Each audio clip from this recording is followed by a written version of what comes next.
Hello, everybody, and welcome to race number 2 of the iACT series presented by GossCars.com. Tonight, it's the Whits Automotive 125 from Oxford Plains Speedway. I am Nick Mumley, and joining me in one moment here will be Michael Stridesberg. And Michael, we had a good race last week at Loudon, and tonight we're going at Oxford for 125 laps. What are you excited for this one? Oh, well, what I'm excited for is that this is a race where you are going to have to qualify to make the main event. Unofficially, 33 cars took practice time, and only 28 are going to start. So the action is going to be hot and heavy just to make the Whits Automotive 125 starting field in this one, Nick. Yes, it will. And we see here the first heat of the evening is going to roll out onto the field or onto the raceway. And like you mentioned, Michael, these heat races tonight are going to be very, very important. So every spot is going to come at a premium as we get ready to go racing. Indeed, and let's take you quickly through the starting field. On the pole is going to be the 23 for Worcester, Vermont's Ethan Terrell, alongside Kyler Davis in car number 6.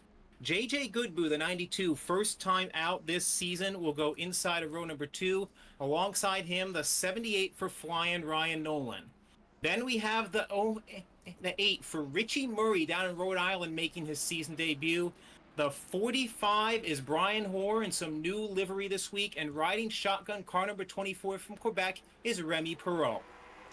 Green flag is out. We are racing here at Oxford Plains Speedway as they dive down into turn number 1. There goes Tyrell. Oh, we got a car loose. Around goes Kyler Davis. Off the backstretch they go. Caution flag waves. Looks like Perreault is going to get involved here as well, but some calamity here on the backstretch of lap number 1. Indeed, looked like Kyler Davis just got a little loose off of turn 2 and slid down the track into JJ Goodboo, and that's really easy to do at Oxford. We were seeing it in practice. You jump on the throttle or the thing breaks loose just a little too hard in the corners, and it is good night, Irene. Absolutely. So they will re-rack them here. I'm going to be interested in seeing how much damage the 6 car of Kyler Davis has after that. You saw him get into it there a little bit as he spun down the backstretch and kind of off the bank there. That's not what you're looking for on lap half here. And we'll see if he's able to work that car up. You remember last week,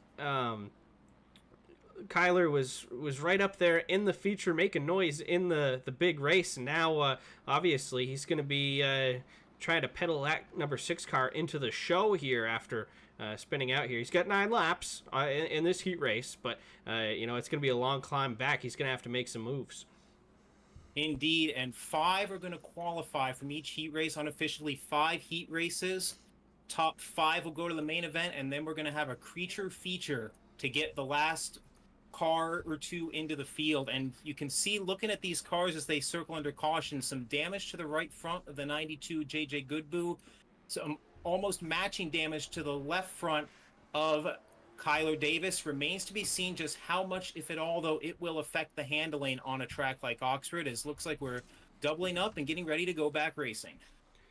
Yeah, lights are off on that iRacing pace car in rows of 2 here, 3 rows deep. See Brian Hoare back there on the outside of row number 2. We'll see if he can work his way up through the field. Ethan Tyrell in the car number 23, Flying Tiger and dwarf car driver at White Mountain Motorsports Park. He takes the green and leads them into 1 with the advantage.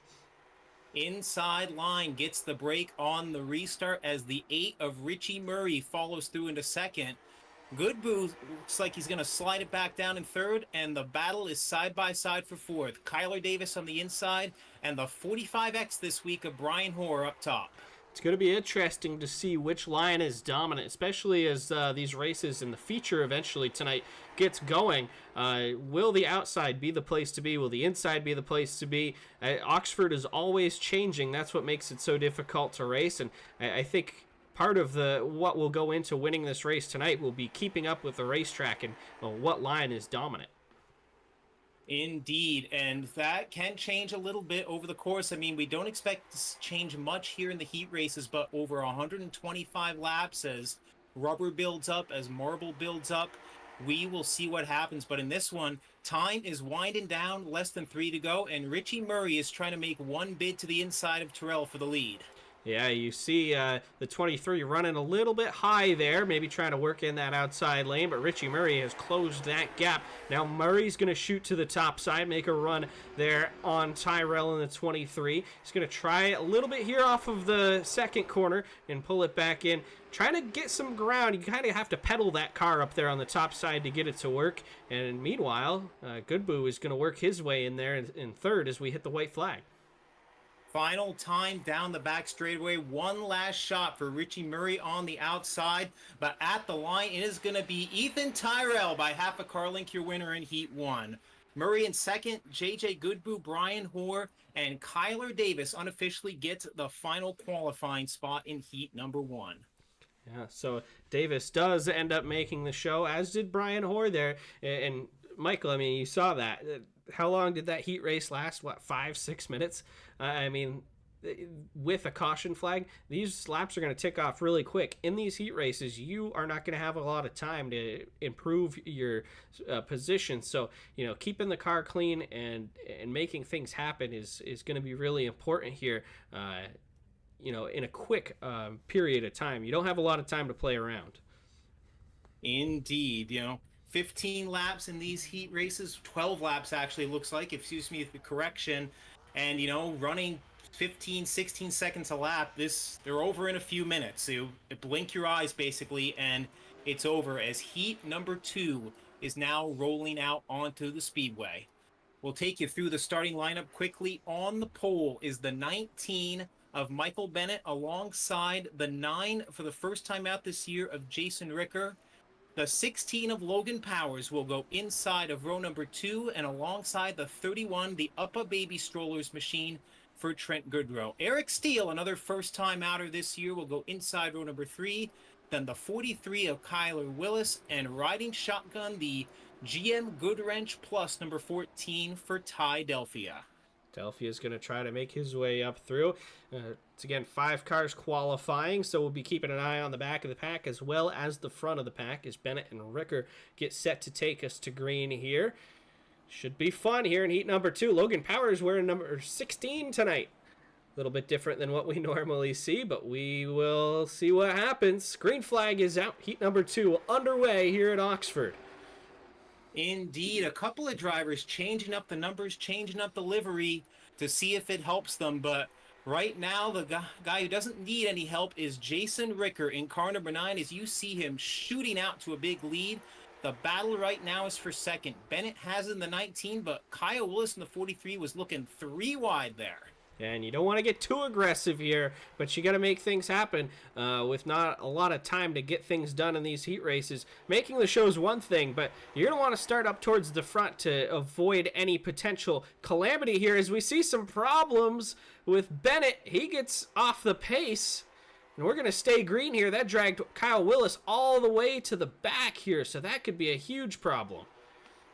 Indeed, and that's not just a matter of making the show, that's starting positions, because the way it works here in iACT is the heat lineups are set by a random draw, and then the feature lineup is straight up based on the heat race finishes. So your winner of Heat 1 starts on the pole, your winner of Heat 2 will start second, so each spot you gain or lose in one of these heat races, with 5 heats tonight, that's 5 cars you do or don't have to pass come the feature later on. Taking a look at this battle here between Eric Steele and Trent Goodrow. Steele looking to sneak his nose underneath the 31 of Goodrow there. This is the battle for second as Ricker is off with the lead. How about Ty Delphia? He started shotgun on the field. He's up to P4, well locked into this race as things stand. And Michael, I don't know what happened here. What went on with Logan Powers as Steele goes way up the track? Powers is back in 7th, showing 10.5 seconds off the pace here. I can only imagine that when they got crossed up there in turn 2 with Bennett, that something happened to Logan and got seriously stacked up, got some damage or something. I mean, it looks like on our ticker like he's running fast laps. He's actually as fast, if not faster, than our leader Jason Ricker right now, but he's gotten so far behind that he's going to need a caution to catch up in this one. Yeah, for sure. And with just 4 laps to go, his chances of making the cut here for the through the heat race looking pretty slim. Looks like we might have to go through the LCQ here for Logan Powers. That could get very interesting here as we come with 2 laps to go for Ricker in car number 9. And he is pulled out to a 1.5 second lead over Trent Goodrow. Yep, it looks like Jason Ricker has just been, once he got out to about a 1.5 second lead, he's just been kind of keeping pace, saving the tires a little bit, just keeping the car under him, making sure he's got a good stout piece to start the main event. And the final time around, he's heading for turn 3 one more time here in heat number 2. Jason Ricker through 3 and 4, nice and clean off the 4th turn. Ricker is going to win heat number 2. He'll start outside pole tonight for the Whits Automotive 125 at Oxford Plains. Eric Steele, Ty Delphia, Kyle Willis all making the show. Bennett and Powers going to have to come in through the Consi. Indeed. So very exciting racing there in the middle stages, but Jason Ricker just getting the jump early and going off and leaving them in that one. A very commanding win in heat number 2. That will put him on the outside of the front row for the main event. He will certainly be one to watch. Absolutely. As we get ready, heat number 3, this will set the inside of row number 2. The winner will get to go there at least. As we take a look at the lineup for this one, looks like Taylor Hoare is going to be on the pole in car number 48. Taylor Hoare, impending late model rookie of the year at the Thunder Road Speed Bowl, is going to go on the point alongside the 90, the Series ACT driver from up in Quebec. That is Zachary Fateau. Nathan Wenzel, the defending New Hampshire State Division I state champion over at Claremont, is going to go inside row number 2. And then the outstanding rookie last year at Thunder Road, the 04 of Justin Prescott, will go alongside him. Casey Beatty, the 45, is next on the field. Actually, he's going to start outside row 2, excuse me. Top 5 finisher last week and the Northeast Classic. Then we have the 17 of Kyle Goodboo, brother of JJ, was the top rookie at White Mountain Motorsports Park in the late models last year. And riding shotgun car number 66, that is Mike Young. A lot of young, hot shoes in this race, and I don't think any of them are going to want to not qualify in here through this heat race. So, bet you that the action of this one's going to be real strong as they come to green. Once again, 12 laps, top 5 are going to qualify to the main event. Taylor Hoare gets the jump, but 3 wide behind him. Look out, they're tangling. There goes Fateau down the backstretch. He shoots off the raceway. We're going to stay green here, it looks like, as up front, Nathan Wenzel to the inside of Taylor Hoare and Casey Beatty, who ran so strong last week at Loudon, breathing down both their necks here. It's a 3-car battle early on in this one. 2 down, 10 laps to go. The 03 of Nathan Wenzel takes the lead on the inside. Hoare is trying to hold on, but the inside is a-coming. Casey Beatty underneath her is going to take the second spot, and he'll set his sights on the 03. Casey Beatty had such a strong race as we see Fateau on pit road there. Justin Prescott with some damage as well. He rides back in the last qualifying spot, P5. Mike Young's going to try to catch him. But right now, Beatty is going to make his move at the lead as Goodboo now sneaks underneath Taylor Hoare. Can't get the nose in there this time by, but we'll see if Hoare can hold on to P3 or if Goodboo can sneak his nose under there and take the spot. Yeah, it looks like Goodboo did get a little bit of right front fender damage in that early stack up, but it is not slowing him down early. Looks like he might have a little faster car than the 48, but Taylor Hoare holding his line very well. If Goodboo's going to find a way around, he's either going to have to force something to the inside or go the long way around the outside, it looks like.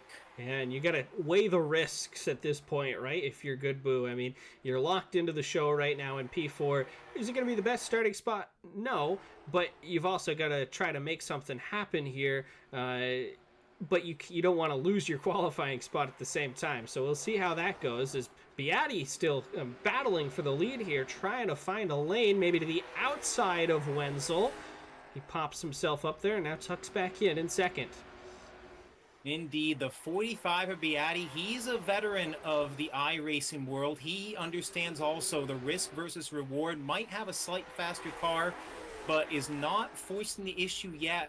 We are inside of 3 laps to go, though, as our top 5 qualifiers run line, and as I speak, there goes Casey Beatty to the inside. Wenzel slid up, but now he tries the crossover move, coming back down to the inside. He's going to hit the curb on the entry of turn 1. That's going to allow Beatty to get away with the lead, and now Wenzel's going to be under pressure from Hoare and Goodboo, and Goodboo in that 17 car, he's found a lane underneath the 48 with 1 lap to go.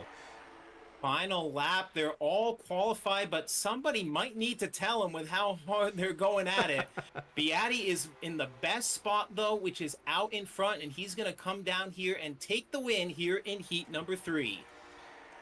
Casey Beatty gets it done. Nathan Wenzel second, Goodboo third, Prescott fourth, Taylor Hoare the last qualifier for this one. Mike Young and Zach Foto will have to come back for the Consi to try to make their way into tonight's Whits Automotive 125 here at Oxford Plains. 3 heats down, and we've still got 2 to go. Again, remember, top 5 are qualifying out of each heat, and we are awaiting clarification from race control, but it may actually only be the winner from that consolation race that is going on to the feature.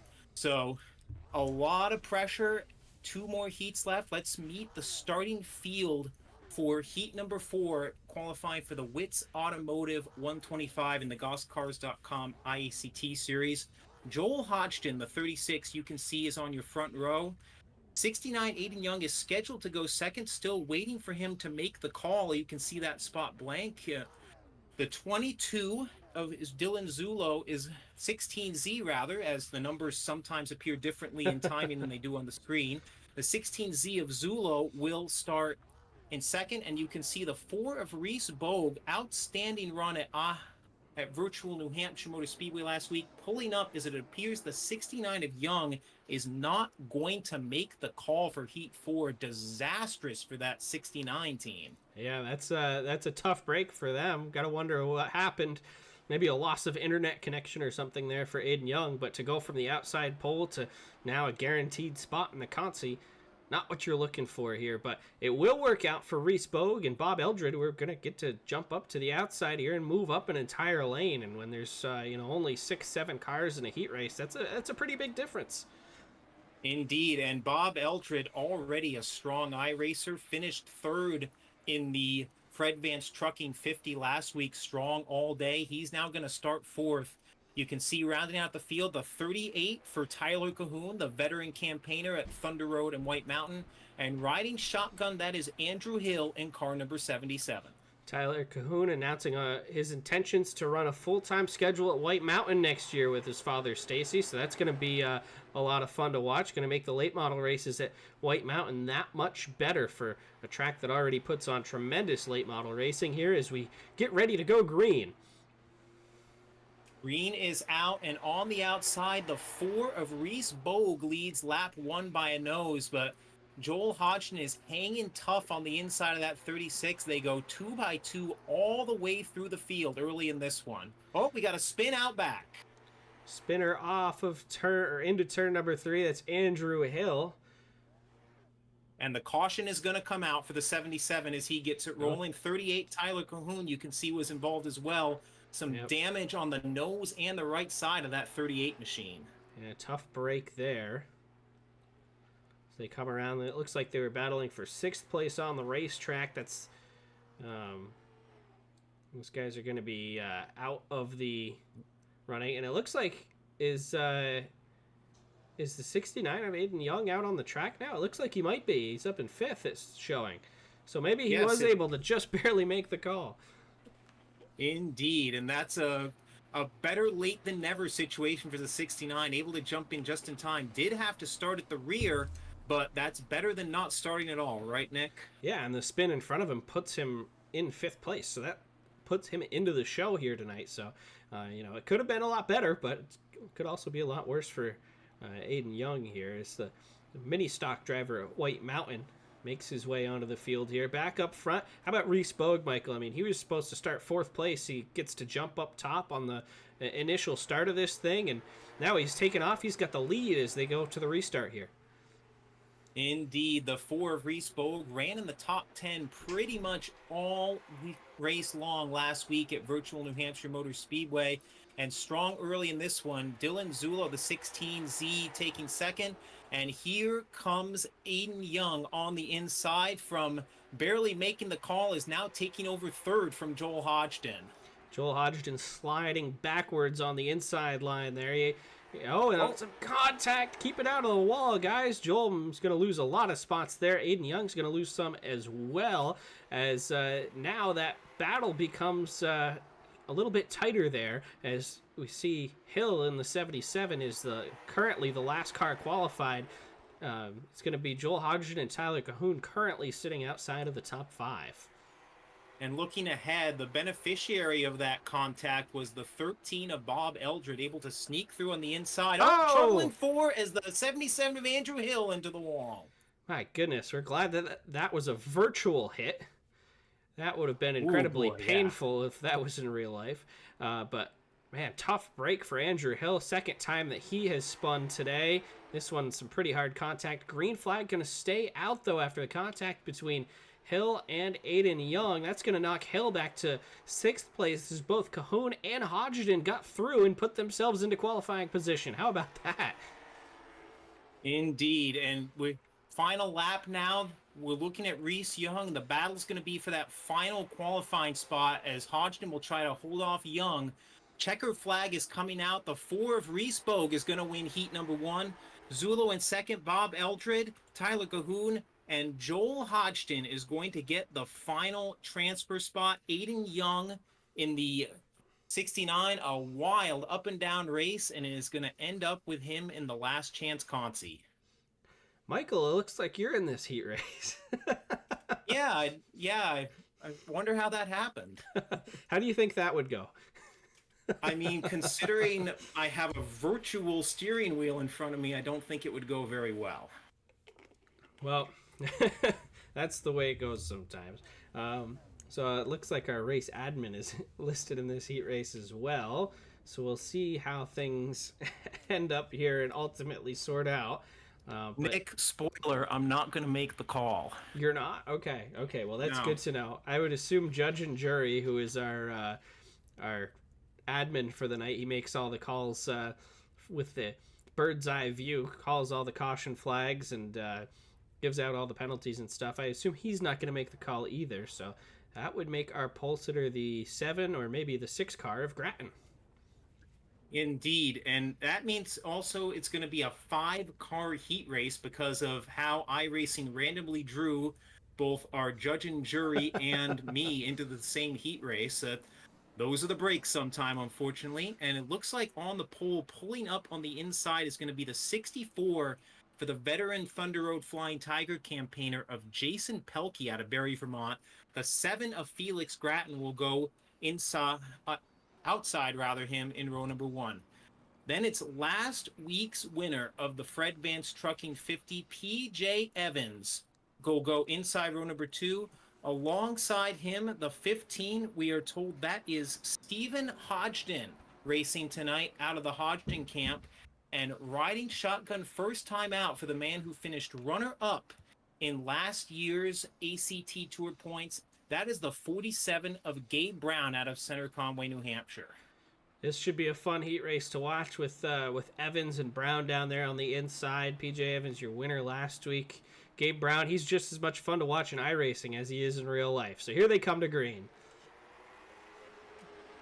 Green flag is out. The 6 of Felix Grattan, who has announced he's going to be running full-time for Rookie of the Year this year on the Series ACT Series up in Quebec, has the lead by a nose in this one, but the 64 Jason Pelkey hanging tough, and the 12 CT of PJ Evans just looking for room. Yeah, PJ Evans waiting for one of these guys to slip up. He's got his money on the 6 of Grattan as he's kind of stuck that nose in there. Oh, and then they make contact, and Evans is off track. He's going to come back up. What's going to happen here? They're still sliding around. Grattan is around off the bumper of Hodgdon. Caution flag is out. Who's going to come out of this mess as the leader here? Looks Oh like it might boy. be Gabe Brown. Calamity struck in that one. And indeed, as they're scoring it right now, it's Merry Christmas, Gabe Brown, last to first through no fault of his own in that 47, just managing to be where everyone else wasn't as things got really crazy there at the front of the pack. Hey, Gabe just saw the window and took it, but my goodness, that got a little bit crazy there. You had the 6 of Grattan and the 64 of Pelkey kind of get together. PJ Evans was so close to them that he kind of became a part of it. Then he undershot the corner, slid back up the track. You see some damage there on the right front wheel of the defending winner on the 12 Connecticut, but he's able to get it going here. Looks like the caution lights are going to be out, and we're going to go right back to green flag racing here. Nice quick caution, and Gabe Brown in the 47 gets the jump as they go back under green. 12 of Evans does a great job there, just sliding it back down in second. Behind him, we're side by side for third. Yeah, as we see these guys roll through the corners here at Oxford, the key to this racetrack, especially when the bottom is the preferred lane, you want to get that car as close to that little bump there, the curb, that white line in the corners. You want to get that as close to the curb as possible without actually hitting it, because if you hit it, it's going to shoot you back up into traffic, and that could create a big mess. So we'll see how this race works out. But it looks like the inside is the place to be here, as these guys all battle for position. Everybody in this race is going to make the feature, so these guys can probably let it loose a little bit more. Your car damage that you obtain in the heat races does not carry over to the feature itself, so guys can kind of go all out for the win here and try to get a better qualifying spot. We'll see how it goes. Now 2 laps to go, it looks like, coming to the line. Gabe Brown on top of PJ Evans. Maybe we're still 3 laps to go. It will be 2 to go next time as we go in car with the 12 of PJ Evans, just looking over that 47 of Gabe Brown. Takes a peek to the inside there, but not going to force the issue. As you see the 47, though, jump off the inside. Oh, we have got contact to the lead. Inside of 2 to go. Gabe is going to squeeze him down here into turn number 3, try to hold him off for that spot. And now as they work their way back around, PJ Evans has made the move. Does Gabe give him a little bit of a love tap back on the last lap? Evans has worked his way to the lead. To the final corner they go. Gabe's going to chase him up the racetrack. Can't get him. PJ Evans, your winner last week, takes the heat race win here tonight at Oxford. Gabe Brown 2nd, Pelkey 3rd, Grattan 4th, Hodgdon 5th. Indeed. So the 12 of Evans picking up where he left off, winning it, and getting the 10 points that you receive for winning a heat race. And we see the Consi getting lined up, though. We should mention, though, that there is a winner's penalty here in iACT. PJ Evans, because he won last week, is going to have to go to the end of the line in the feature starts. Basically our way of saying, you won last week. If you want to win again this week, you're going to have to put a nice show on for the fans as you do it. Absolutely, and that'll be fun to watch all night tonight. PJ Evans is going to be working his way up through the field. We see how the traffic is. It's going to be rough and tumble. There's going to be bump and runs everywhere. We saw PJ Evans get some damage just in his heat race there. He's going to have to keep that car clean if he wants a chance to go back-to-back here tonight. But, man, this heat race, or this Consi here, Michael, this is going to be fun. 13 to go, and it's going to set the last spot for the feature. Just one going on. Our understanding is that only the winner is guaranteed a spot. Everyone else is going to have to hope for a provisional or a promoter's option. So 8 cars, 12 laps. Winner's guaranteed a spot. Everyone else, it might be see you next week. We will take you through the starting field here. On the pole for the last chance Consi will be the 24 of Remy Perot. Outside is the 19 of Michael Bennett. And then it is an all-young row 2. Mike Young on the inside the 66. Aiden Young outside the 69. Logan Powers, after trouble in his heat race, will start 5th in the last chance Consi. Then it's the 78 of Ryan Nolan. Andrew Hill, who was strong last week, had a hard encounter with the turn 4 wall in his heat, will start 7th in the Consi. And riding shotgun, it is Zachary Fateau in cart number 90. I tell you, this is a stacked Consi. It's going to be interesting to watch. I mean, you got Logan Powers, Ryan Nolan, Aiden Young, all really good iRacers. Andrew Hill's going to have to come from the back. And Perot and Bennett, they've shown that they're pretty capable here as well. This is going to be fun here. They're coming to green. Green flag is out. Final chance to qualify for the Whits Automotive 125. Remy Perot gets the jump in the 24. Behind him, the inside line is moving. The 66 of Mike Young goes to second, and then Logan Powers trying to follow him through in the 16 for the third position. Perot off and with the lead here. That's exactly what he wants to see, is those guys battling for second in his rear view. Mike Young now trying to chase him down just a little bit. Logan Powers might be through to third here as Bennett slides back on the outside lane. See, I mean, you've got guys in here like Aiden Young and Logan Powers, Andrew Hill, guys that didn't really get to prove what they had in their heat races because they had varying issues, right? So now these guys are going to have to put it all out, try to get this win here, and not a lot of time on the clock. Just 9 laps to go now, and they got time and positions to make up here. Yeah, there are several drivers in this race who, over the course of a 125-lap feature at the virtual Oxford Plains, I would consider a contender, but only one is guaranteed to win. As you can see, the pressure is getting to them as the 90 of Fateau you saw in the background gets into the back of the 77 of Andrew Hill going for the 4th spot. And here comes Logan Powers, topside on Mike Young, trying to make a move there. Can he get him? It's going to be close. That outside lane, it's just not working for these guys right now. We'll see once this track gets rubbered up if that outside lane comes in later on in the feature. But that doesn't help Logan Powers make the show right now. He's got to find a way around Perot and Young here, and he's just got about 5 laps to do it. Yep, he's running out of time. He's got to either try to make it work on the outside or set up some sort of crossover move to the inside. He does have a bumper alongside the 66, but the 66 and the 24 of Perot are protecting that bottom very well as we come to 4 laps to go in the consolation round.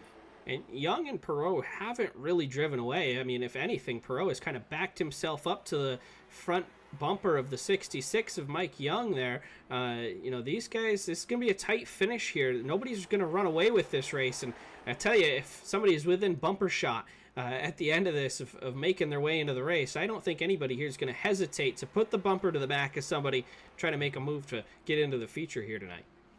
And you can see with the top 3 cars racing it out, that second pack has closed in. It's a 7-car battle.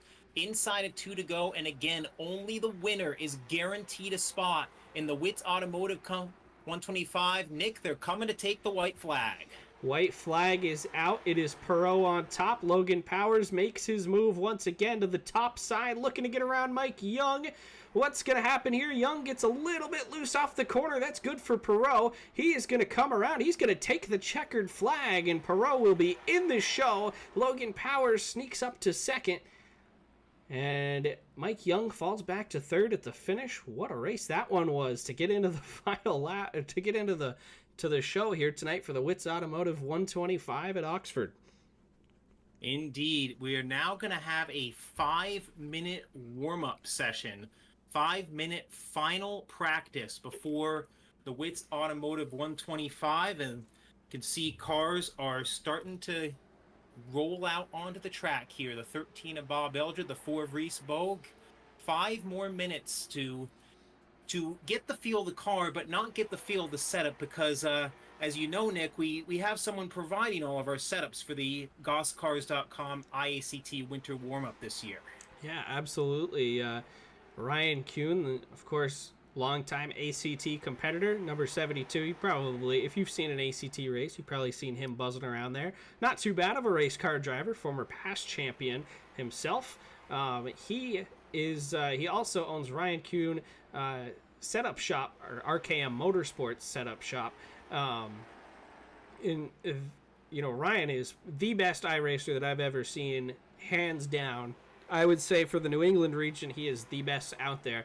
And he has taken those talents and created a little side business with them here, creates setups for iRacing, helps drivers out for open setup races that are looking to get some more stability in their car, longer runs on the tires, stuff like that. And he's been nice enough to hop on here and be an official sponsor of the iACT series by providing us with a custom setup for each and every race. So, and I'll tell you, I mean, you take the baseline setup out for one of these things, and it'll drive okay. You know, your tires will run out. It'll be a baseline setup, right? There's nothing too crazy about it. Then you take out the RKM shop setup, and run 50 laps around Oxford, and I mean, it just feels like you went from the worst race car on the property to the nicest, fastest, winningest race car that you could ever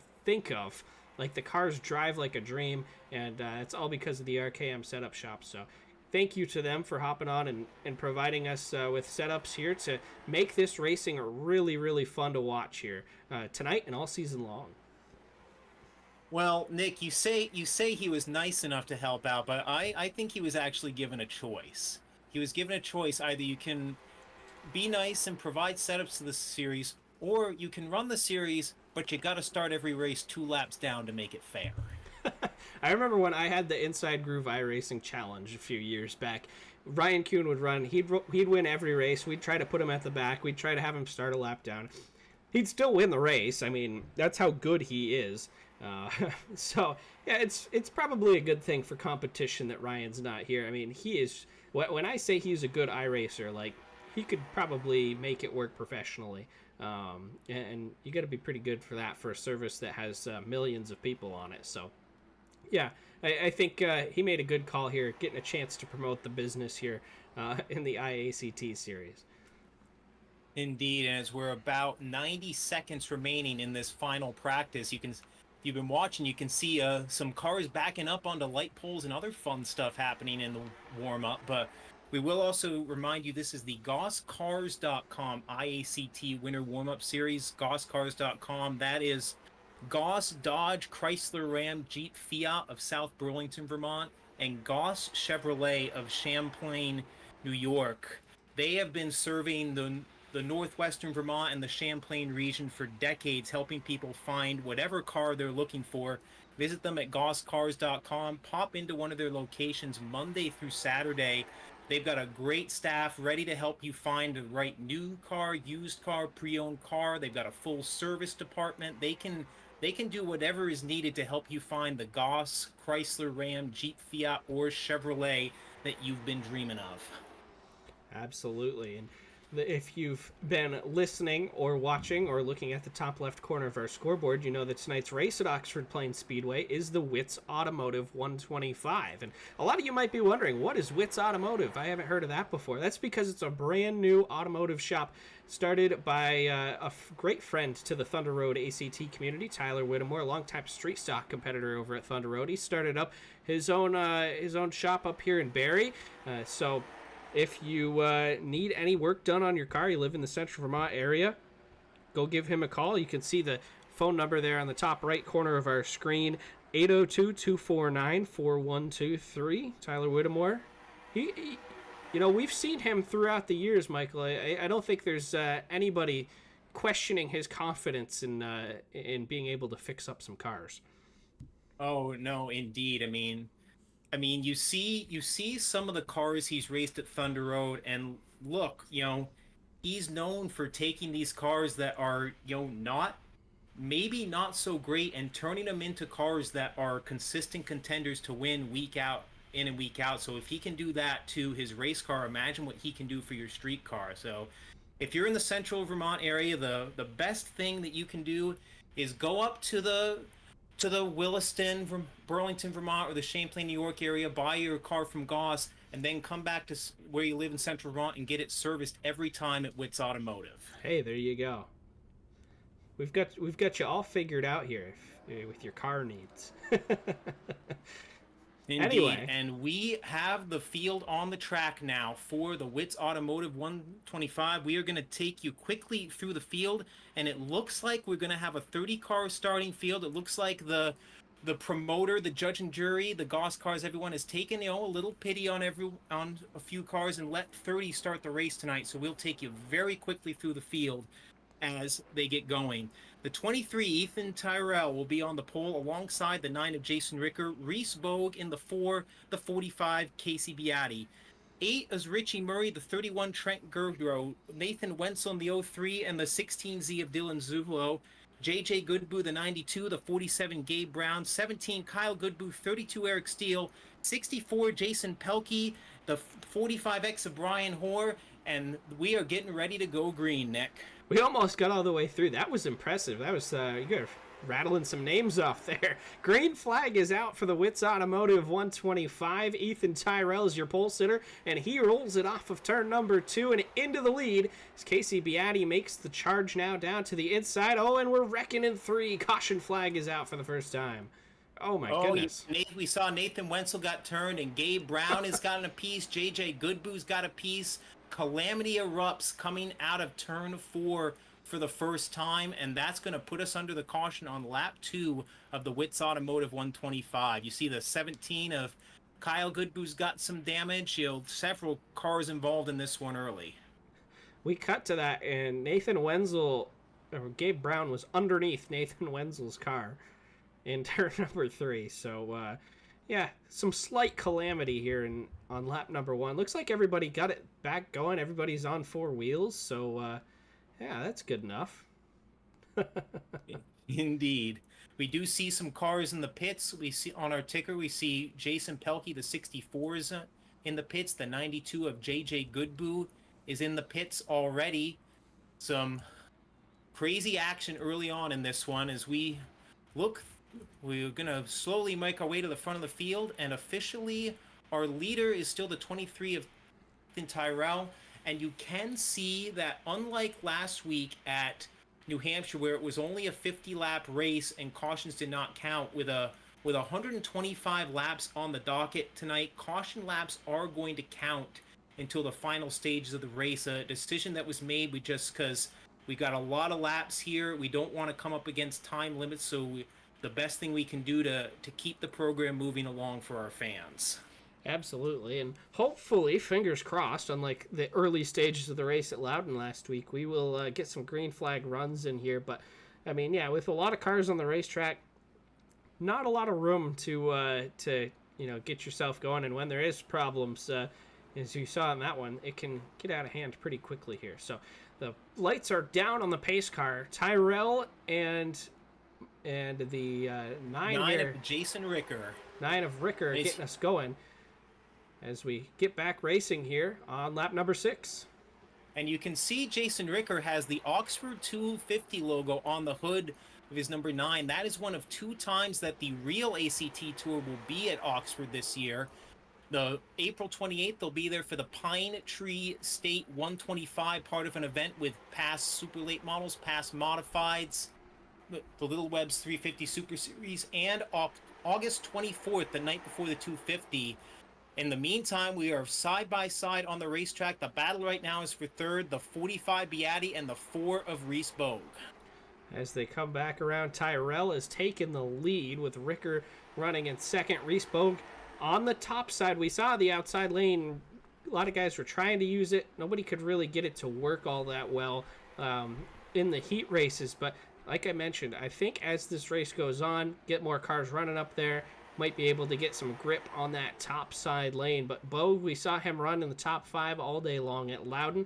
He's right back up there here now, up to P2 here tonight as we get going here. You can see the outside already coming in already because Bogue was back next to Beatty, but he has overhauled Jason Ricker on the outside, and the 8 of Richie Murray is following him through. Murray is a multi-time late model winner at the Seekonk Speedway down in Massachusetts, has competed a handful of times on the ACT Tour, says he's going to be stepping up his involvement this season, and he's looking strong early in the Chuck Grant Auto Parts machine. He is up to 3rd as Jason Ricker was being so strong in his heat. We got a caution, though, on the racetrack.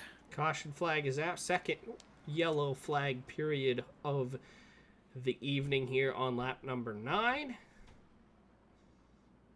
We'll see. Not entirely sure what caused that one, but I'm gonna we're we do see some smoke, and I mean we see some more cars with damage in the back. So, you know, at this point, it could have been a lot of things, but the important thing is we're under caution. I do see the 43 pulling up on the outside, so that may have had something to do with it.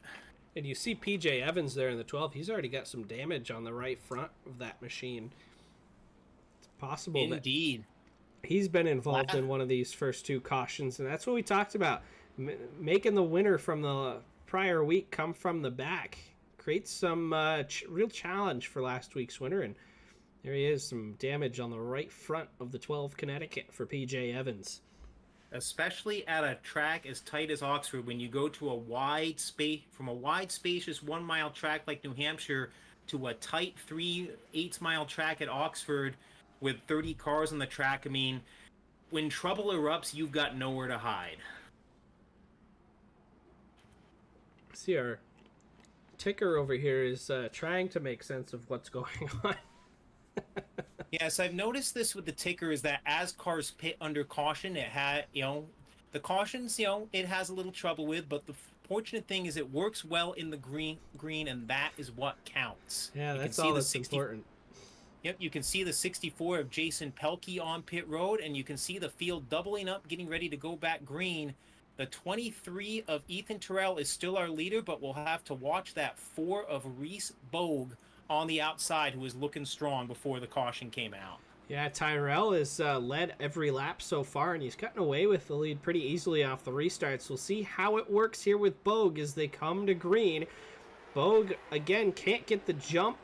Tyrell out in front, and Richie Murray's going to sneak his nose under there. He's going to go for a second and be right on the back bumper of Tyrell going into third. As he looks for the lead now as they stay side by side. Beatty still right there as well. Remember how much of a factor he was last week at Loudon. He led most of the race before eventually giving it up to PJ Evans in the closing laps. Beatty looking to finish a couple positions better here as we go back under yellow here on lap number 11. Caution is out. You can see the 4 of Reese Bogue lock him up a little bit as we go under the yellow flag here. We'll taking a look back through the field, see if we can locate the source of the caution, but under yellow again with 10 laps complete out of 125. What did we say last week, Nick, when we were having a little trouble in the going about how cautions breed cautions? Is that what we were saying? Yeah, that they do. And yeah, we were saying that. So hopefully that doesn't become a theme here again tonight. But the good news is the caution laps count this time. So even if they can't keep their act together, then we'll just keep on trucking with this race, just at a little bit of a slower speed. But we saw last week the guys up front really benefit from all the cautions. Not have to worry about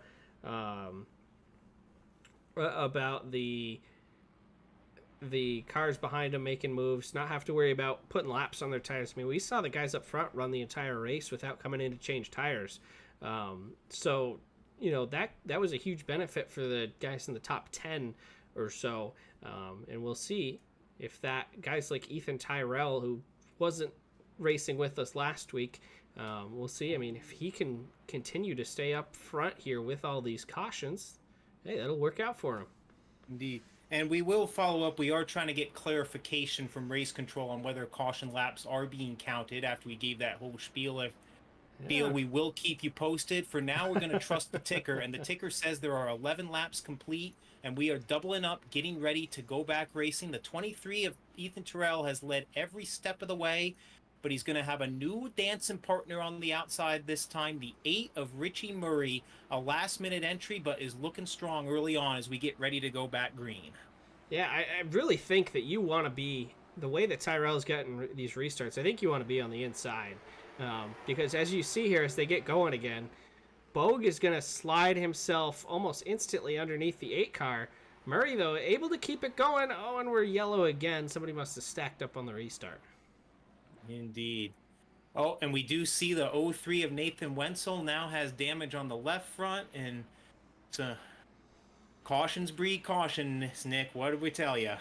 Well, usually they don't breed them until, after turn 1, but who knows? Well, it can happen on the restart too, because like if one person, say an eighth, spins the tires a little bit or misses a shift or something, then the 10th place car has to check up, then 12th place has got to check up a little more, and before it, you've got a big mess on a restart. Absolutely. So we are hoping here, after 4 cautions and 12 laps, that we can get things going at a little bit of a better pace here, sooner rather than later.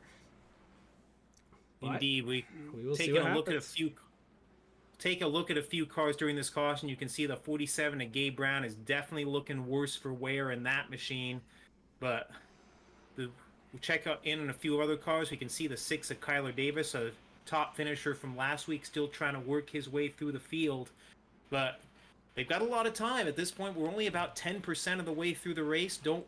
They have got lots of time, as we can see the field doubling up once again as the 66 of Mike Young exits pit road. We approach the next restart in this one. Getting ready to go back green. We'll see if we can go green for more than a corner or two this time. Indeed, and the damage does not seem to be slowing some cars down, because if you look at that 17 of Kyle Goodboe, he's got the fender caved in on the right front, but he is going to be sitting 7th on this restart, so clearly a little bit of bent sheet metal, not a big deal if you know what you're doing at this racetrack. Yeah, and I mean, that's a difference from last week at Loudon as we get back to green flag racing here. Loudon, you've got the arrow that you've got to play, that plays a big part. Here, it's, a little bit more like the Cup Series at Bristol. You can twist a little sheet metal and still have a competitive car at Oxford. Is Tyrell once again with the lead, Bogue and Murray fighting for second place. But like I said, Michael, I think that third place position on the inside there, inside of row number 2, is kind of where you want to be as we go back under caution flag here. Indeed.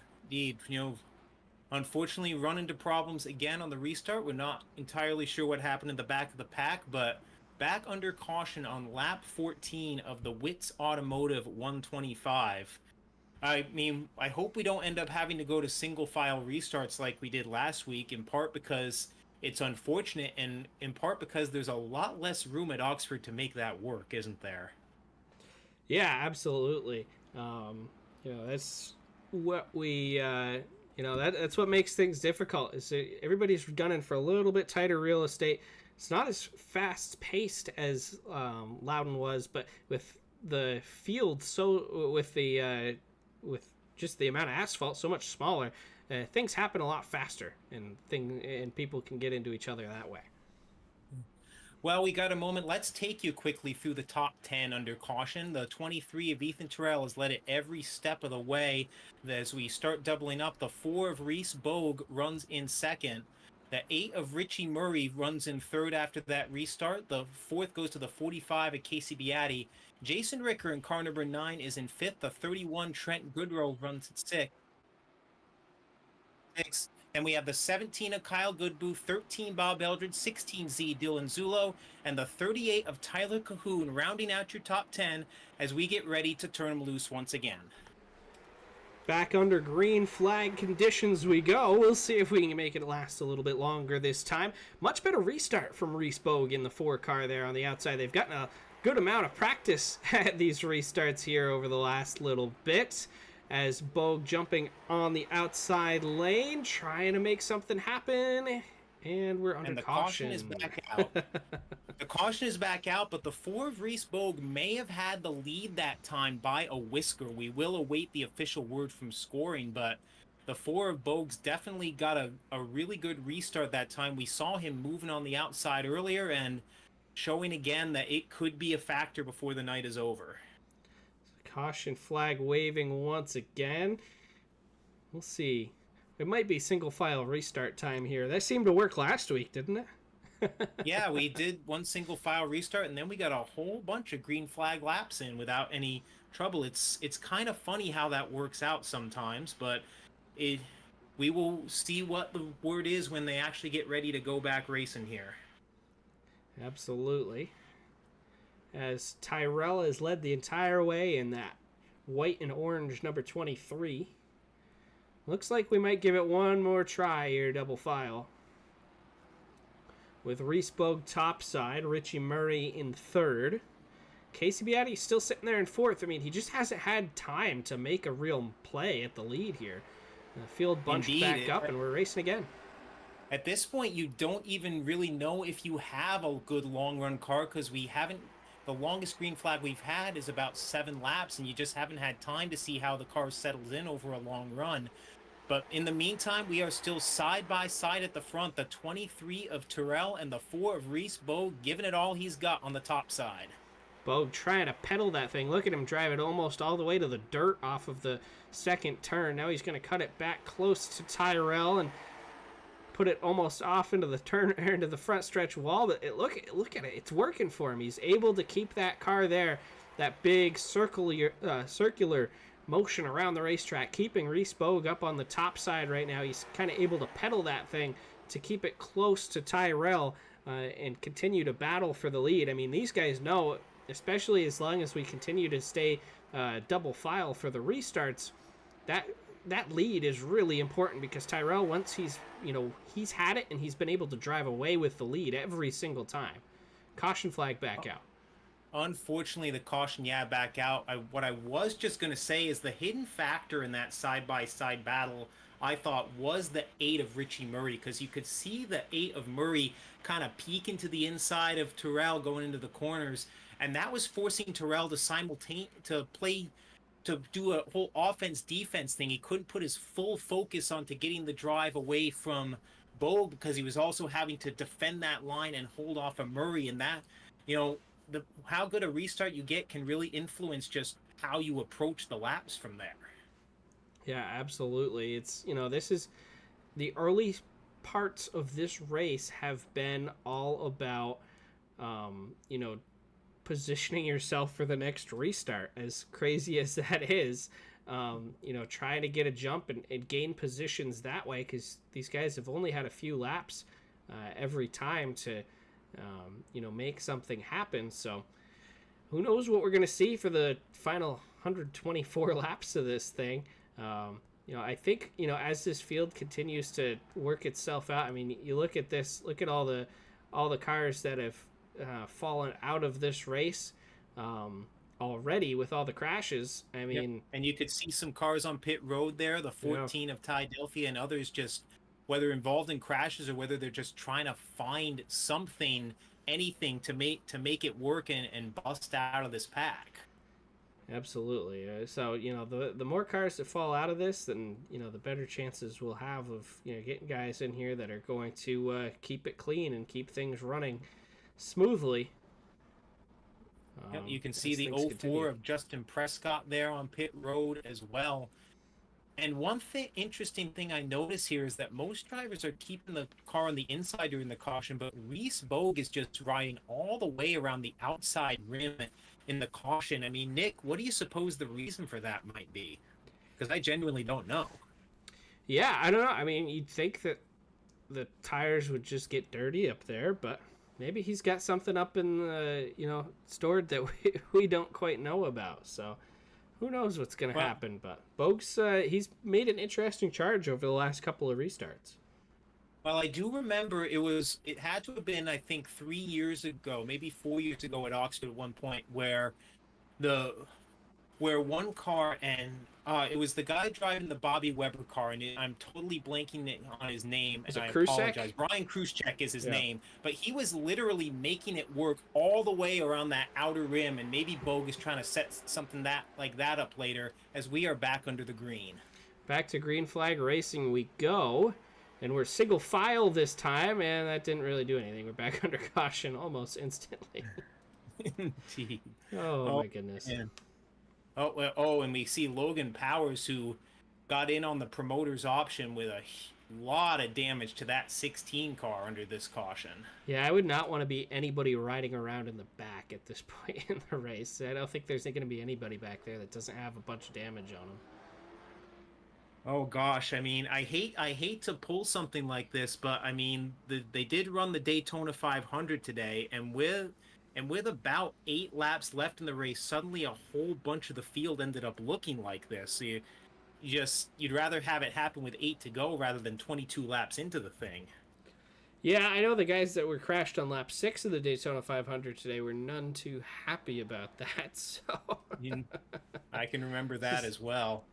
pretty much an equivalent of it with all the carnage that we've seen so far. You could see there the 03 of Nathan Wenzel, the 16 of Logan Powers taking it to the pits for repairs during this caution with unofficially 22 laps down in the Whits Automotive 125. The 23 of Ethan Terrell, the Flying Tiger and Dwarf Car competitor, he's faced a lot of challenges, but he has so far not been headed. A really impressive run so far for this JNS sales and service machine.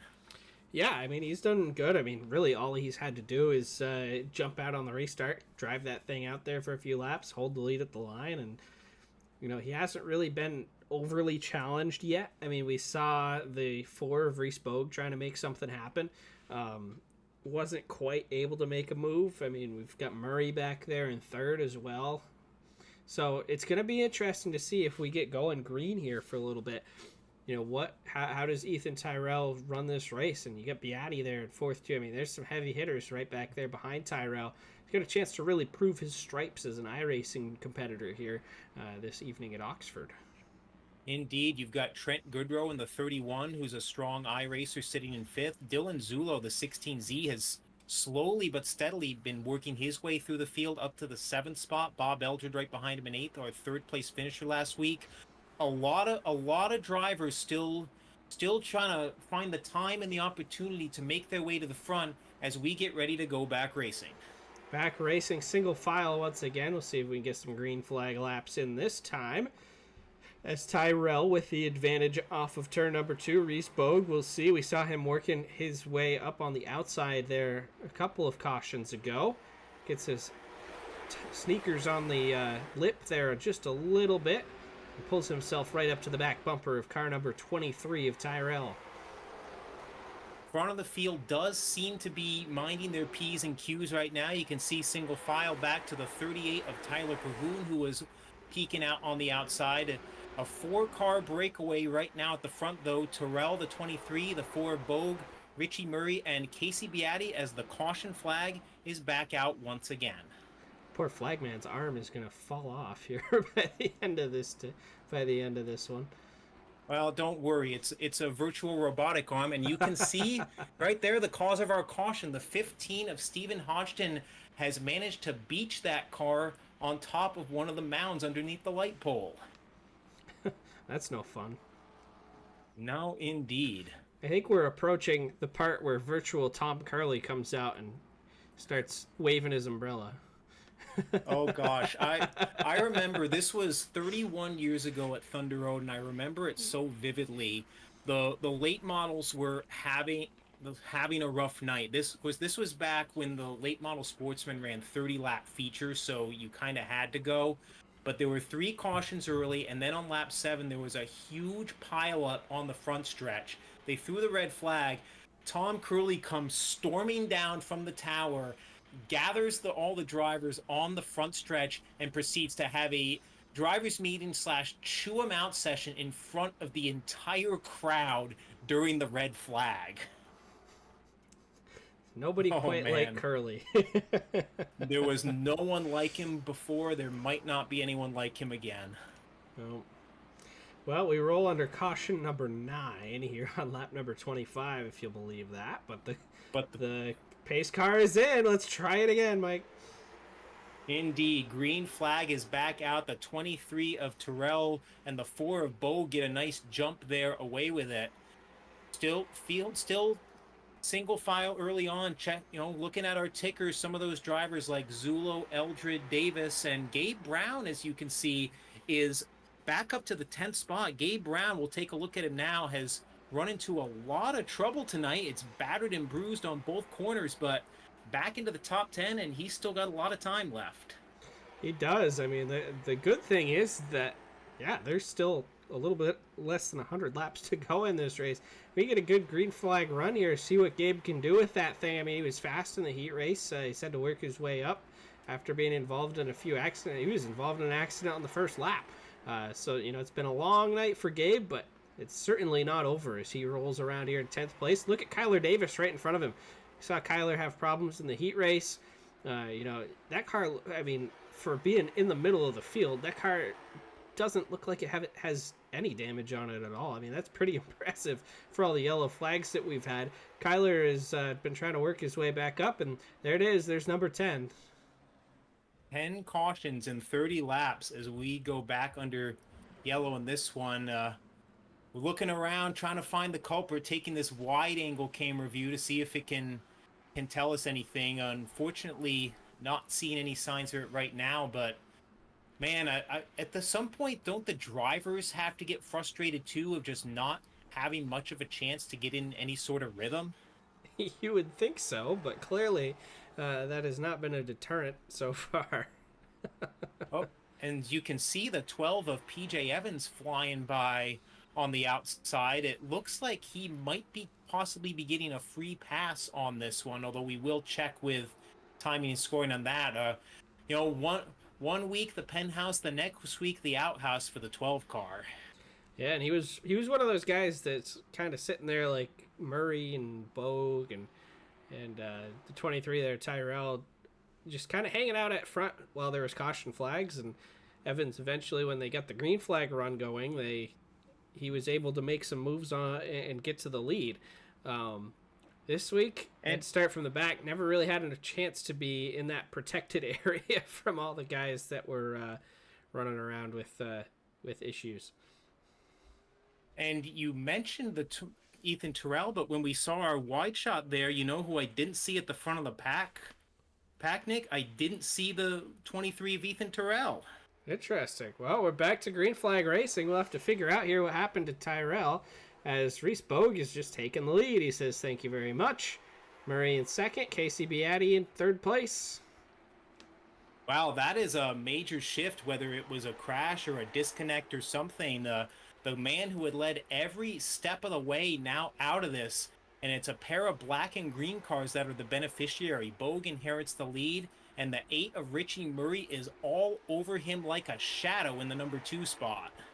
Yeah, Murray trying to make something happen. Like we said, the inside lane, that's where you want to be on this racetrack as things go on here. Beatty's kind of sitting there waiting for him. Trent Goodrow's been top 5, now top 4 all day long. Haven't really gotten to talk about him too much. I'm interested to see how that 31 car makes some moves here as this race progresses. Maybe we get some green flag racing going on here. And we'll take a look in the back of the pack, too. The 16Z of Zulo is currently hung out to dry on the outside. The 6 of Kyler Davis underneath him. The 47 of Gabe Brown looking to fill the hole as well. We talked earlier about Zulo steadily making his way through the field, but he's in the wrong lane right now, going backwards in that 16Z machine. Yeah, backwards he goes, and continuing to work their way to the front is Kyler Davis and Gabe Brown. Bob Eldred kind of in that grouping as well. Brown looking underneath the 22 or the 16, if you want to call it as it is on the racetrack. Oh, Gabe, he gets into the back of Kyler Davis. Caution. And Kyler Davis goes around, and the caution, Davis is able to get it going fairly quickly, but the caution flag is back out. Yeah, back under yellow here. As Davis spins, I was going to say there wasn't any damage on that car before. It still looks like it's okay, but he went through the spin cycle there in turn number 1. Kept it off of the light posts.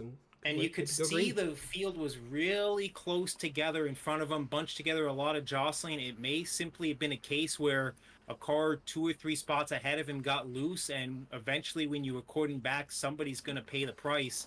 And in this case, it was the 6 of Kyler Davis.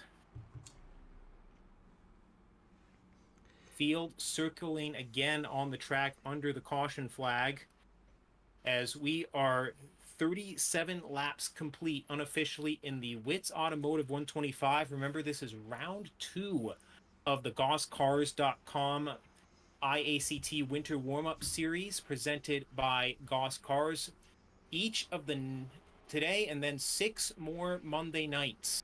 We will be racing a mix of tracks that ACT races in real life and ones that we get to try out that we wouldn't have otherwise, as we see the 9 of Jason Ricker on pit road as well. A tough break for our heat winner earlier as he ends up pit side at roughly the quarter mark in this one. Yeah, it's been a lot of calamity for a lot of guys here tonight. We've seen some decent green flag runs the last few times around. But Reese Bogue still out in front. Haven't heard what happened to Ethan Tyrell. Gotta wonder, maybe the internet goes out there or something. We know he wasn't in a wreck, but he nonetheless gave up the lead. Reese Bogue and those guys are gonna say thank you very much, take it over, and we'll go from there. Indeed, and to be fair, I mean, the four of Reese Bogue is a strong iRacer. He was a top five runner pretty much all last week at New Hampshire Motor Speedway. Was running steadily in the top five all night here in his heat race, challenging for the lead. But at the same time, you would have liked to see a battle happen on the track rather than the 23 simply fall by the wayside. But unfortunately, you can't always get what you wish for. In this case, the four got exactly what he wished for as we go ready to go back to green. Here they come back to the striped green flag. Back out for Reese Bogue, Richie Murray, and Casey Beatty. Trent Goodrow still running there in fourth, and Goodboo up to fifth in the 17 car. As they roll it through, you see Reese Bogue, he's got a good advantage. Murray trying to stay in contact there in the back bumper. Could more or less throw a blanket over the top three as Beatty actually gets up on the curb there a little bit. Let's go inside the 45 of Casey Beatty and see what Casey is seeing as he races from P3. He is seeing the 8 of Richie Murray just try and do everything he can to get the nose under that 4. He's taking a peek to the inside. He was taking a peek to the inside of the 23 of Terrell earlier, but so far not quite able to make it stick. He's got to know, though, if he slips even just a little bit, this 45 of Beatty is going to be there to pounce. Absolutely, as they continue to work their way around here. And Bogue is under some real pressure right now. Murray slides up the racetrack. Inside goes Beatty. Can he get it to stick there in car 45? Looks like he will. I think Murray's going to try to formulate this into a challenge for the lead here as he jumps topside. We've seen that outside lane really kind of lackluster early on. We haven't had really enough time to put some real rubber down there to get the topside gripped up. This caution flag back out here on lap number 43. Indeed. Caution back out with 43 laps complete. We could see a car just driving away right there from a cloud of smoke, and that's the 43 of Kyle Willis appears to be the cause of this most recent caution, as we are approximately 1/3 of the way through the Whits Automotive 125. This is the second race of the season here for the iACT Winter Warm-Up Series presented by GoshCars.com. Michael, next week, you know where we're going? We're going to Hickory for 100 laps. That should be a lot of fun. Oh, that sounds like a lot of fun. If you follow the real-life ACT Tour, you know that they visited for exhibition races, a pair in 2021, a pair in 2023. Not on the real-life schedule this year, but we're making it happen virtually, and that's going to be a lot of fun. Absolutely. That's coming up on the 26th of February. 100 laps coming up at Hickory Motor Speedway.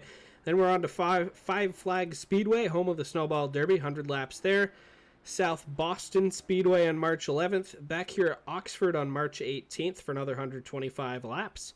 Thompson on March 25th. And on April 1st, we'll crown our champion with 150 laps at North Wilkesboro Speedway.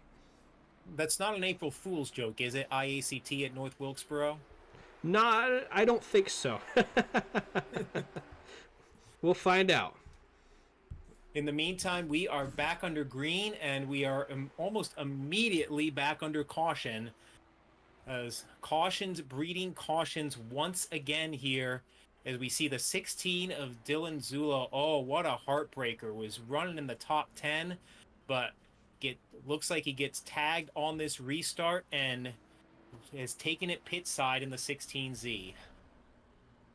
Yeah, that's a tough break as we continue to roll around here. Man, it's going to be the 24 hours of Oxford if we keep going at this rate.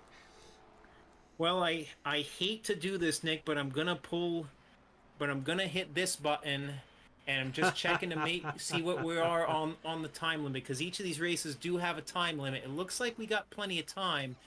We do see the 38 of Tyler Cahoon on pit road in that wide shot, but I'm sure the drivers are they finally got some laps in there, but unfortunately a couple of quickie yellows here following that. Yep. Well, we are at the 44 lap mark, so we're getting closer and closer to halfway. Not quite there yet. Hopefully we don't equal the caution or double up this caution number as well, but under our 13th yellow period here. The leaders have been putting on a show when they've been given the opportunity to, and that's been Reese Bogue and the 8 of Richie Murray. Casey Beatty and Trent Goodrow have all been putting on a really good race. I mean, those top 3 drivers have been fun to watch all night. Indeed, and there are people lurking though. The 17 of Kyle Goodboot, Caved in Fender et al. Is in 5th. The 6 of Kyler Davis on the comeback trail after that spin up to 6th. And look at the 90 of Zachary Fateau, just very quietly has gotten his way up to the 7th spot in this one as we get ready to go back green. And he barely made the feature. So good to see Fateau up there in the top 10 as we get racing once again. Beatty instantly thinks about jumping to the outside. Not quite there, but Bogue and Murray, the 2 green and black machines there, driving it down into the corner. Still nose to tail here as they come around to begin lap number 46. Working on lap 46, the 4 of Bogue has continuing to hold them at bay. It was shaping up as a potential 4-car break, although the 45 of Beatty is putting some distance on them. We're going to take a look back in the field here and look at some of our action in the back half of the top 10. As we see there, the 45X of Brian Hoare and his son Justin Prescott are going side by side for the number 10 spot. Yeah, they are as we come around here on lap number 47. Hoare on the outside. He was really strong last week at Loudon. Hasn't really shown himself a whole lot yet at Oxford here tonight, but as we watch these guys run, it's the battle for 14th, I believe. They haven't really had a chance to show what these cars have in them. So we'll see what happens here. But Brian Hoare trying to work that outside, trying to get it going in that GossCars.com number 45. That is the battle for 10th on the track. You can see the 45 has got a very wrinkled left front, a less wrinkled right front, but still giving it a run. And let's take a look up ahead of him. The 12 Connecticut of PJ Evans. He is battered and he is bruised, but he just took the 8th spot away from Mike Young. So do not count out last week's winner, PJ Evans, with still 75 laps to go in this race.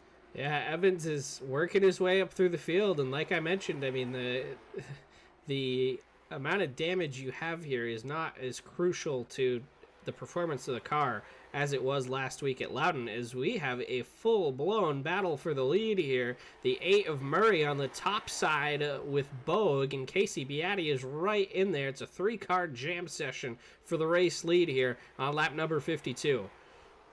Yes, Richie Murray is what we like to call fully committed to the outside at this point. He has no way to drop down because the 45 Beatty is there. He is either got to get the win or fall back to 3rd. It's really all or nothing here. He is giving it to us all, though, in that Chuck Grant Auto Parts number 8 machine. He's trying to pedal that thing up there. You see him taking the real wide lane around the front stretch, but there's just not a lot of grip up there right now. Beatty's taking advantage of that. Beatty now has got his front bumper to the back bumper of Reese Bogue, the race leader. You see him get on the curbing there just a little bit, but staying in touch. So these guys continue to battle it out. One wrong move, and we could have a mess here as these guys are running as close as you can get, all of them battling for the race lead. We're going to take the wide view here. As you can see, it's a 7-car pack, and the caution flag is back out once again, just as we were getting into that action. We did get a nice green flag run on that time, but caution is back out on lap 56, as you see the 16 of Zulo in the pits. And if I had to guess, it's the 04 of Justin Prescott who was involved in that caution. He was, battling for the 10th spot when we checked in a few laps ago.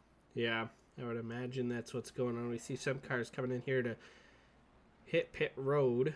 Yep, the 43 of Willis, 36 of Joel Hodgson, the 32 machine is in.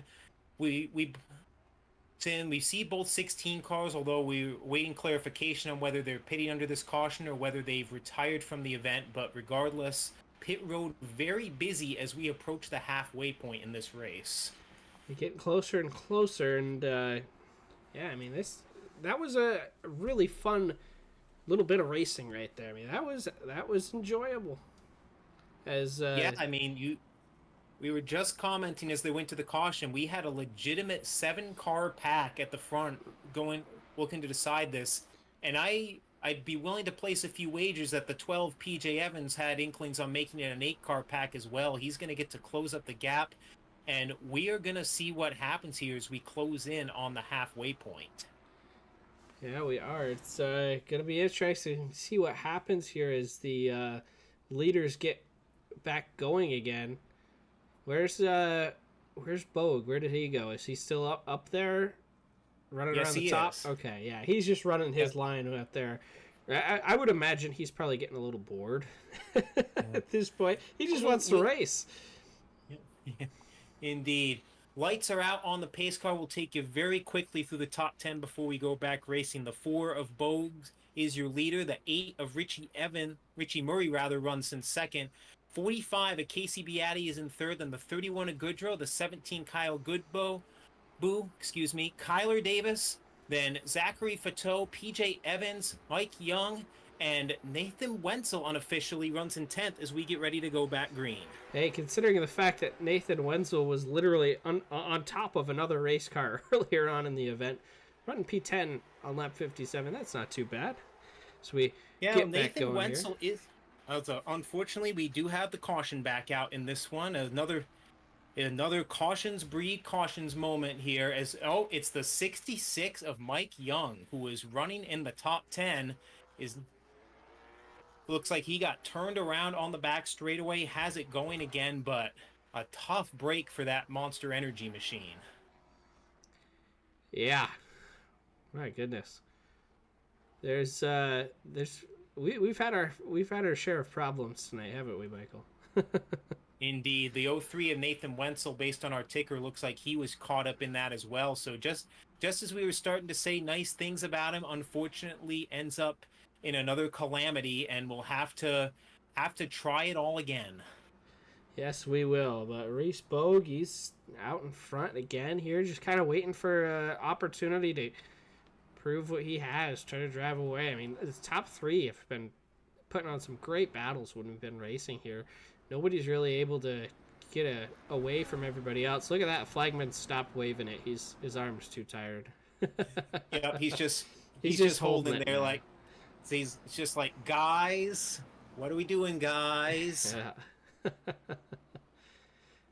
We can see the lights are out on the iRacing official pace car, and we are going to get this thing back going following the 15th caution of the Whits Automotive 125. Nick, they're heading towards you.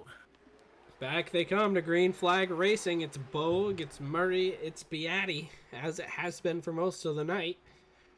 So they go back down the back straightaway here.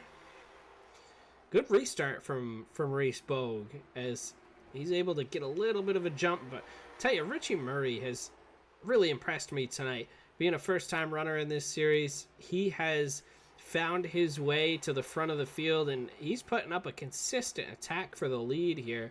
Never really out of it. Every time he loses a little bit of ground, he gains it right back. He's driving a good, clean, smart race. I don't think any of those top 3 cars have made a single bit of contact throughout this race so far. So, if these 3 are up here through to the finish, then, we're going to be in good shape. Now, all 3 of these guys are known for being very respectful racers in the real world, and they have carried it over to the virtual felt as well, as we see Richie Murray take a look into the inside. But the caution is back out in this one with 62 laps on the board. And it is the 13 of Bobby Eldred. Wow. One of the cars involved in this one, along with the 64 of Jason Pelkey getting tangled up. The 43 of Willis, not sure if he was involved, but a lot of damage on that machine as well. Yeah, my goodness. We'll see what happens Ah, here. You'd think that these guys would just want to race and would, be given a few lifts or something, but apparently, every lap has been the last lap here tonight. well, Nick, would it be fair to say that it's at least possible that we're already past at least one or two of these drivers' bedtimes, and maybe they're just tired? Yeah, tired, cranky. I don't know what it is. We're rolling Whatever it right is, we along. are whatever it is, we are backing under caution. The scoreboard showing 61 laps complete, too shy of halfway in this one. I do remember I I want to say it was 2019 or 2020, one of those years, but the spring race at Oxford, we were scheduled to go 150 laps, and there were so many cautions that they actually ended up shortening the race to 125 laps. I certainly hope we don't end up getting to that territory in this one, but you know, having some we've had a few good green flag runs, but once they get bunched back up, we just have a little trouble establishing the rhythm again. Yeah, and it's just been little one car spins here where, it's slowed things down and just a tough night for these guys. And maybe eventually they'll figure out which one's the brake, which muscles you have to do to let off the gas. Give these guys a little bit of a lift here now and again, but we'll see what happens. Coming to the green flag once again on lap number 62. It's Bogue, it's Evans, or it's Murray. I did it too. I was gonna say Richie Evans in that 8 car would be that'd be a sight to behold, wouldn't it? And Well, we're Beatty in basically third. taking Richie Murray and PJ Evans and combining them into one driver, but I mean, considering how good they both look, that would be a hell of a driver. It would be a hell of a driver, and yeah, we'll see what happens here. Is Evan? There we go again. Murray gets under the back bumper of Bogue. Nick, are we sure we're not up past your bedtime? I don't know. We're getting there. We're getting there. I think. Who knows? Bogue continuing to lead it as Murray jumps topside here. Beatty in there once again. I mean, this is the guy. This is the kind of dance that these top three have been working on for quite some time now. Murray's been able to make some hay up there on the top side, but just hasn't been able to get around Bogue before another caution's come out every single run we've had. And now doesn't look like the top side's working for him as much on this run, and Casey Beatty snuck his way underneath there, and he's going to look to take third or second. Casey Beatty has been waiting for a hole for 66 laps, and he finally appears to have one, although the 8 of Richie Murray is holding tough. The caution, though, is back out in this one. Well, there's a good little run It there. looks like the 13 of Eldred, potentially one of the cars involved, as of the 64 of Pelkey, slow at the back of the field as well. My goodness.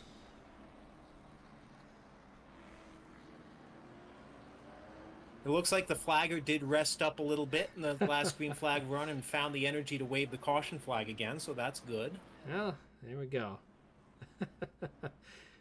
We see the 64 of Pelkey now taking it to pit road, the 14 of Ty Delphia there as well. Leading them all, though, is the 4 of Bogue, but he is going to have a new man in his rearview mirror with this restart with the 45 of Beatty. Scoring ruled he did have the nose up at the last lap, so the 45 of Beatty will restart second. Oh, hang on there, Reese.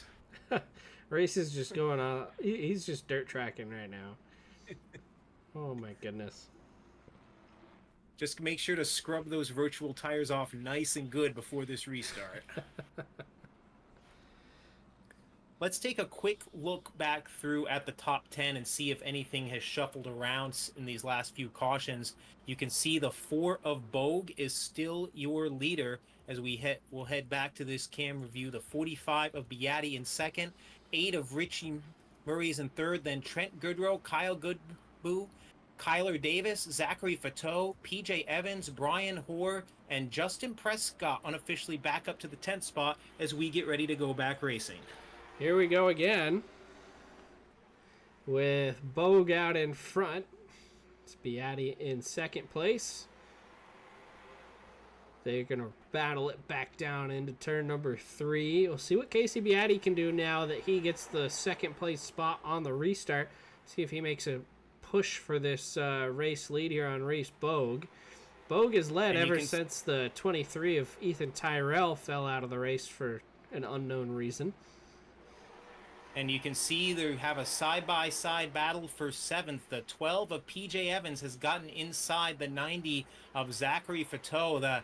It looks like every time we see the 12 of PJ Evans, he's got a new dent or a new ding in the thing, but he is still coming, looking to the inside for the 7th as the 90 of Fateau fights back on the outside. Brian Hoare working his way in there as well. Oh, PJ Evans is dirt tracking that car off of turn number 2 as he works his way on the inside of Fateau. Not quite able to get underneath there, though.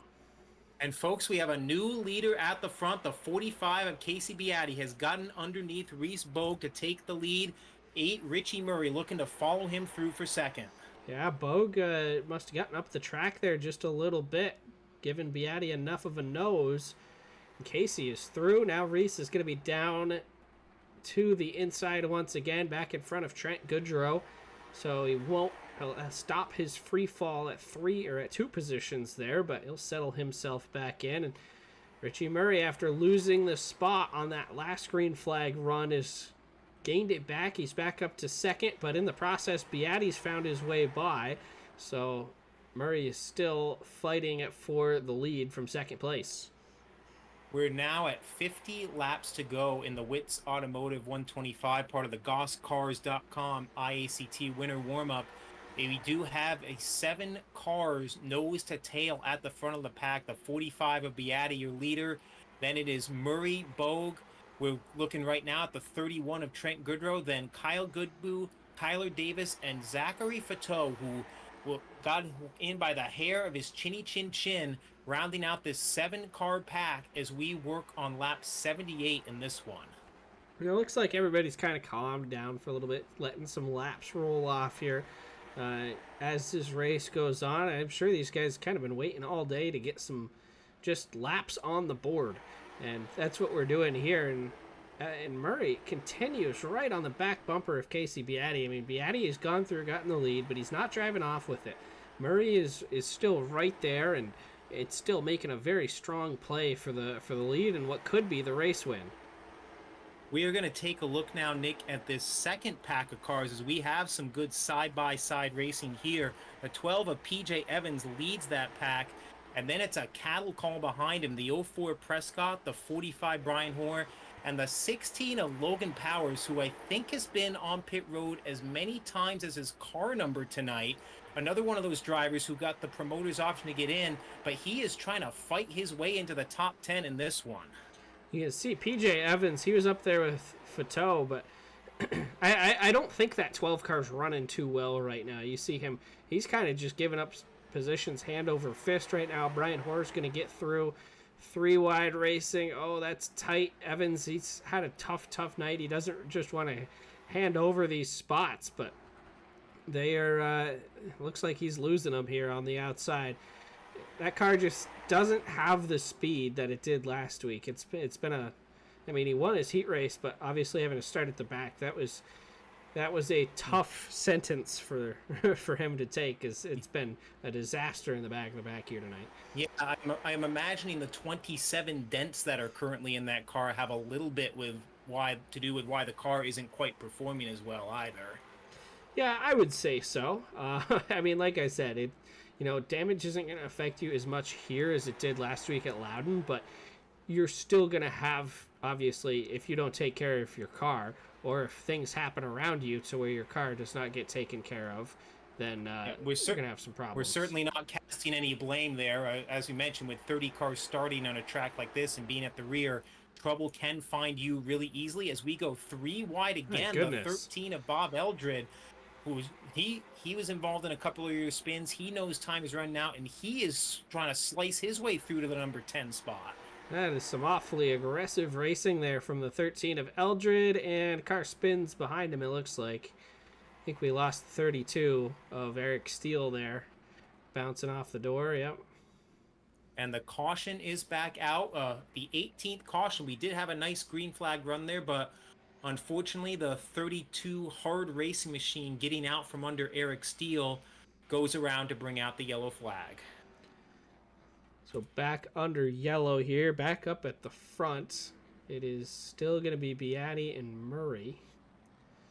Are our leaders pitting right now, or is... That is the case. Our leaders are pitting. We see the 6 of Kyler Davis and the 16 of Logan Powers stay out, but many of our front drivers are heading to the pits, Nick. Man, I'm telling you, I would not be coming into pit under any circumstances. I don't know how much, I don't care how poorly my car is driving or handling. I'm staying out because, the way that the yellow flag's been flying tonight, I mean, we saw for Ethan Tyrell, he didn't really have to do much for the first 40 laps or so of this race. He was you just had to get through the gears good enough, run a couple of laps, keep your lead, and you're good to go. This is tough. I mean, you're going to have fresh tires if you're going back here. Your leaders here, they're going to have fresh rubber, but, if this race continues at the pace that it has been, is that worth the risk of tearing up your stuff? Indeed. Well, we've got 38 laps, and we're going to see if that's not enough time. We did see some cars stay out, the 6 of Davis and the 16 of Powers. Powers obviously had been in pit road earlier, so he's not going to be at the same disadvantage. Kyler Davis, though, going to try and stay out. And I did see something, Nick. I noticed the 13 of Bob Eldred, who had been up in the top 10, rolled through pit road on that caution. Not sure if it was a miscommunication or what, but he went to the pits, didn't actually stop, so he ended up losing several spots while not getting the advantage of fresh tires. So, not sure what happened there with the 13 machine, but that could be interesting as we get into the closing laps as well. Yeah, for sure. So we will keep a close eye on that machine. And we see the 04 of Justin Prescott also on pit road as well. In the meantime, though, the lights are out in the pace car, and we have a new pack of cars at the front. The 6 Kyler Davis, 16 Logan Powers, then Mike Young, Kyle Willis, and Taylor Hoare will round out your top 5 as we get ready to go back green. 5 drivers that haven't even thought about the top 5 all day long as we go racing once again. Kyler Davis is your leader out in front. Logan Powers, who's had a difficult day, in second. Some way, somehow, he's up to P2. Kyle Willis sliding on the top side. Eric Steele trying to get in there. Taylor Hoare is trying to hold on to position number 4. Look at this, though. This is what Beatty and Bogue, these guys are having to deal with. I mean, it is pandemonium back there. And indeed. I mean, part of it you like as drivers, I think, that a few cars slide up the track and you can potentially pick up a bunch of spots at once, but one of them gets sideways. It could be Taliho Salama Hayek, and you're back to the rear again. What was that phrase? That was nice. I don't know. I guess I had Salma Hayek on the mind today. Hey, there you go. Well, it's the Whits Automotive 125 after dark here as we approach 10 p.m. But we are getting closer and closer to the finish of this thing. And with that fresh rubber, I said that I wouldn't pit, but if maybe, I guess I'm not Casey Beatty, because Casey Beatty could just drive his way through the field. I mean, he's putting on a clinic right now, and he's pulling his way back up into 4th position here, running up at the front of the pack. Still got a little bit of time to make this happen. If I'm Casey Beatty coming off of a pit stop, this is exactly where I want to be. And the big thing, Michael, is that he's got the 8 of Murray and the 4 of Bogue behind him. Indeed, and he's put a few cars between them. Currently, the 4 of Bogue has only been able to get up to the 7th spot. The 9 of Murray in 9th, Goodrow in 8th, so he's got a nice cushion there. The 45 of Beatty trying to close in on the lead duo as Powers has been looking to the inside of Kyler Davis, and if he's going to make a move, he's got to make it soon because Casey Beatty is there in that 45 machine. Well, these guys are sitting here. They got old tires. I mean, they can do whatever they want. I think Casey Beatty's going to find his way around them no matter what happens here as we see him begin to make that move up to the top side, maybe think better of it. I can tell you what, though, he's not going to wait around for Reese Bogue and Richie Murray to catch back up to him. He's going to try to get around these guys, clear them, and get going. Oh, but now his plans are foiled. The caution flag waves. Indeed, caution is out, and you can see it's the 48 of Taylor Hoare, who was running around the 10th spot. My Oh, we've got goodness. more calamities. Zachary Fateau, Brian Hoare also involved, as problems erupting in the middle of the pack here, working on lap 97 of this event. Yeah, this could be interesting here. I mean, we'll see. It looks Oh, like and we Kyler have Davis is lost. going to pit. Oh, Yeah. wow. A very interesting move there, giving up the lead. Again, it's that matter of fresh tires versus track position. I mean, we got to wonder, is 10 laps fresher tire going to be enough to help him get back through the field in 28 laps? We're going to find out here pretty soon. I mean, Beatty just did it, but Beatty also pit with a few more cars. I mean, it's going to be interesting to see how this works out for Kyler Davis, but like I think that's the smart call because I mean now you got Logan Powers sitting there in the lead on old tires. Casey Beatty's been faster than him all night. I think Powers is kind of a lame duck here. So in the sense of wanting to work your way up through the field and you know pass cars, be competitive. I mean the six of Davis, he's going to be going up. He's going to be passing cars. He's going to be you know on the loud pedal, getting through. Logan Powers is going to be hanging on for dear life here for these final 30 laps. You know, just trying to make it, just trying to finish in front of the guys that have the fresher tires. So, I mean, I like the strategy call here from Davis. It's probably about the last time or the last caution of the race that I would be considering coming in and taking that trip to the back of the field. But we just saw Casey Beatty prove that you know you can make your way up through if you're smart about it. And Nick, remember we were talking about this earlier, as Larry McReynolds likes to say on Fox, when you follow the leader, you follow the leader. If you don't feel like you can beat them straight up, sometimes you just have to make some sort of strategy call. Because if you're not there to finish fifth, you got to try and do something to win. And you might end up 12th, but you might end up winning the race. Yeah, absolutely. I mean, for Kyler, I mean, you obviously didn't want to pit after the top three, but you know, I think it's going to be a smart call for him in the long run here as we get this restart going. Powers and Beatty's immediately going to try to make a move on the 16 into turn number one. Yeah, the 16, you could tell with the older tires not able to get as good a restart as Beatty, and Beatty actually got into the back of him a little bit and broke his momentum. If not for that, he might have already gotten upside. But for now, Logan Power is able to hold him off on the bottom in that 16 machine. Yeah, it's going to be interesting here. How does Beatty run it? I mean, look how much Oh, farther into the corner as the caution comes out here. Indeed.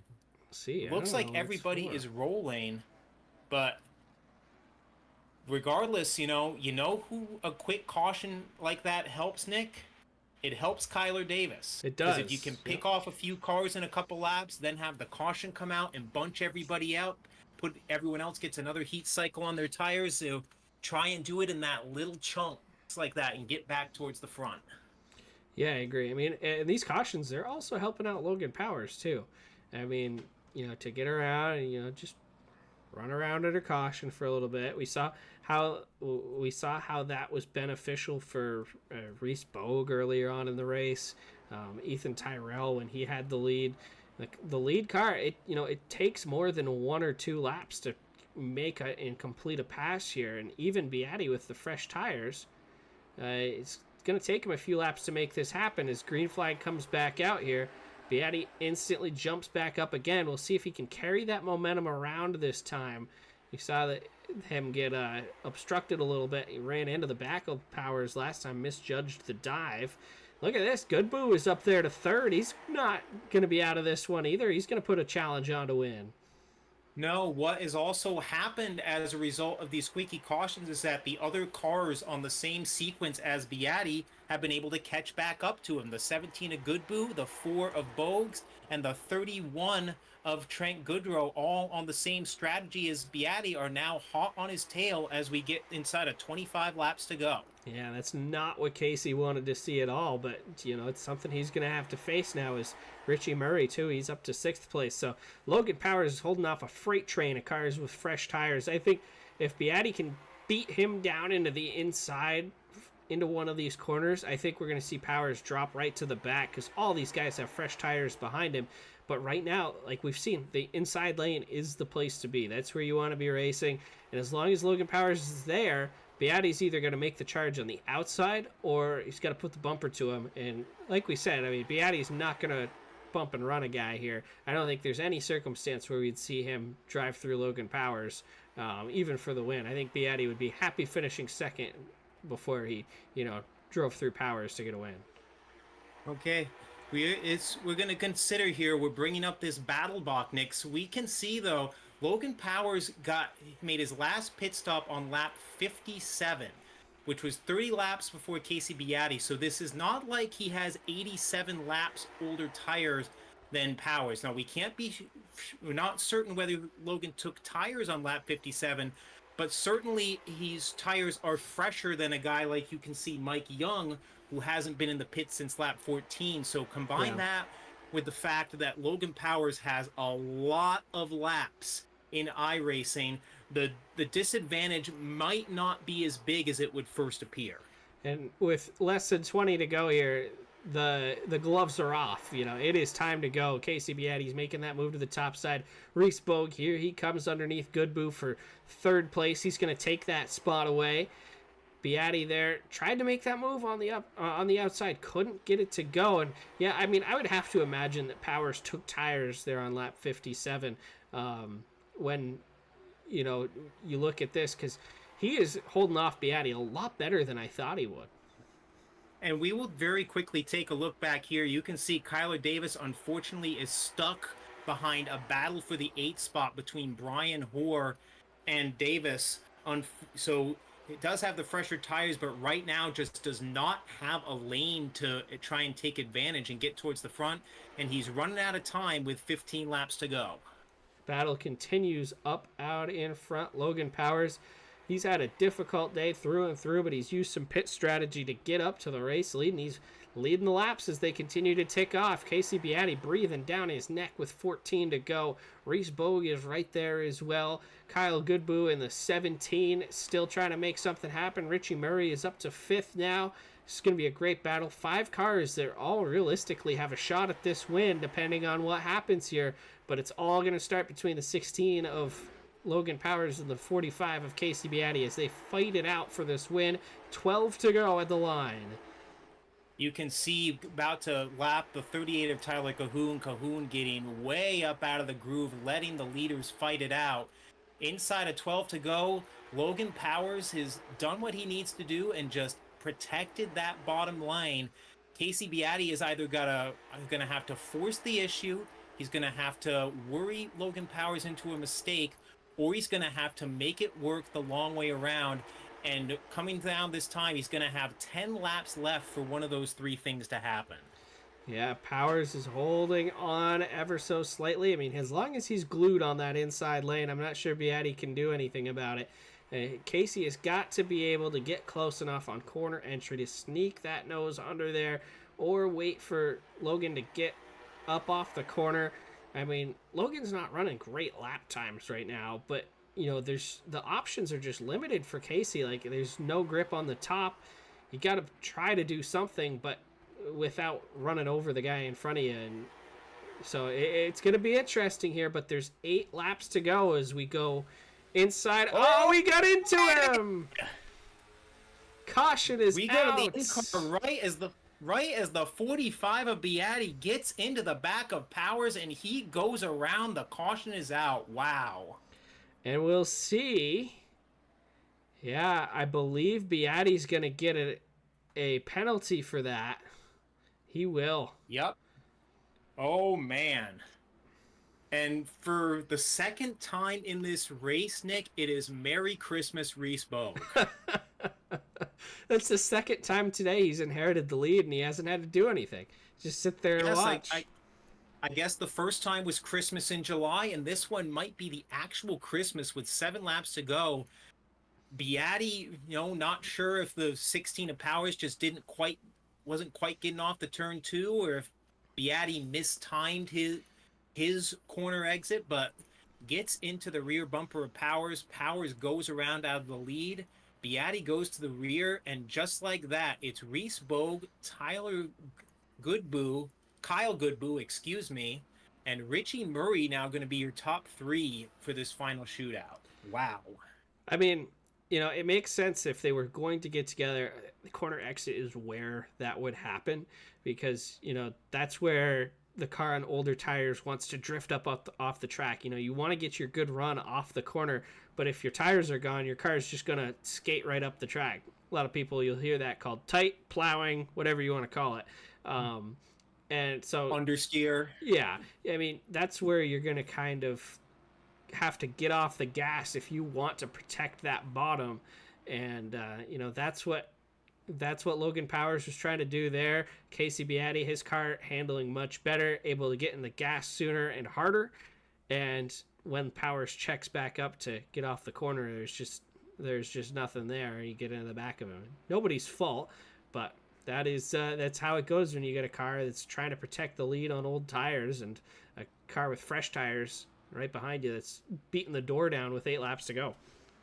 Indeed. So let's very quickly reset the top 10 as the lights go out in the pace car. Reese Bogue again has inherited the lead as looks like we're going to go back to double file restarts here with inside 10 to go. The 8 of Richie Murray in third, 31 of Trent Goodrow, then Eric Steele, Kyler Davis, Bob Eldred, Brian Hoare, Kyle Willis, and Justin Prescott are going to round out your top 10 as we go back green.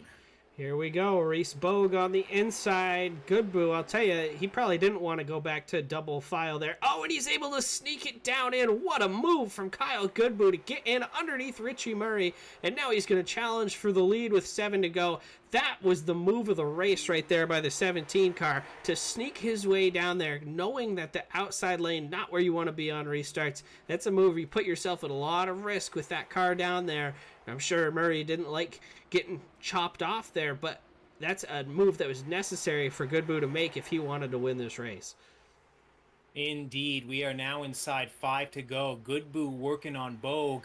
Murray in third, and look at Eric Steele. He's been around multiple times in this event, used some crit strategy as we see Brian Hoare and Justin Prescott tangled on the inside of turn 4, and the caution is going to come back out with 4 laps to go. And Kyle Goodboo, he wanted to see this one. He wanted to see this one go straight to the end. Under green, because now he's got to go back up on the top side of Reese Bogue here.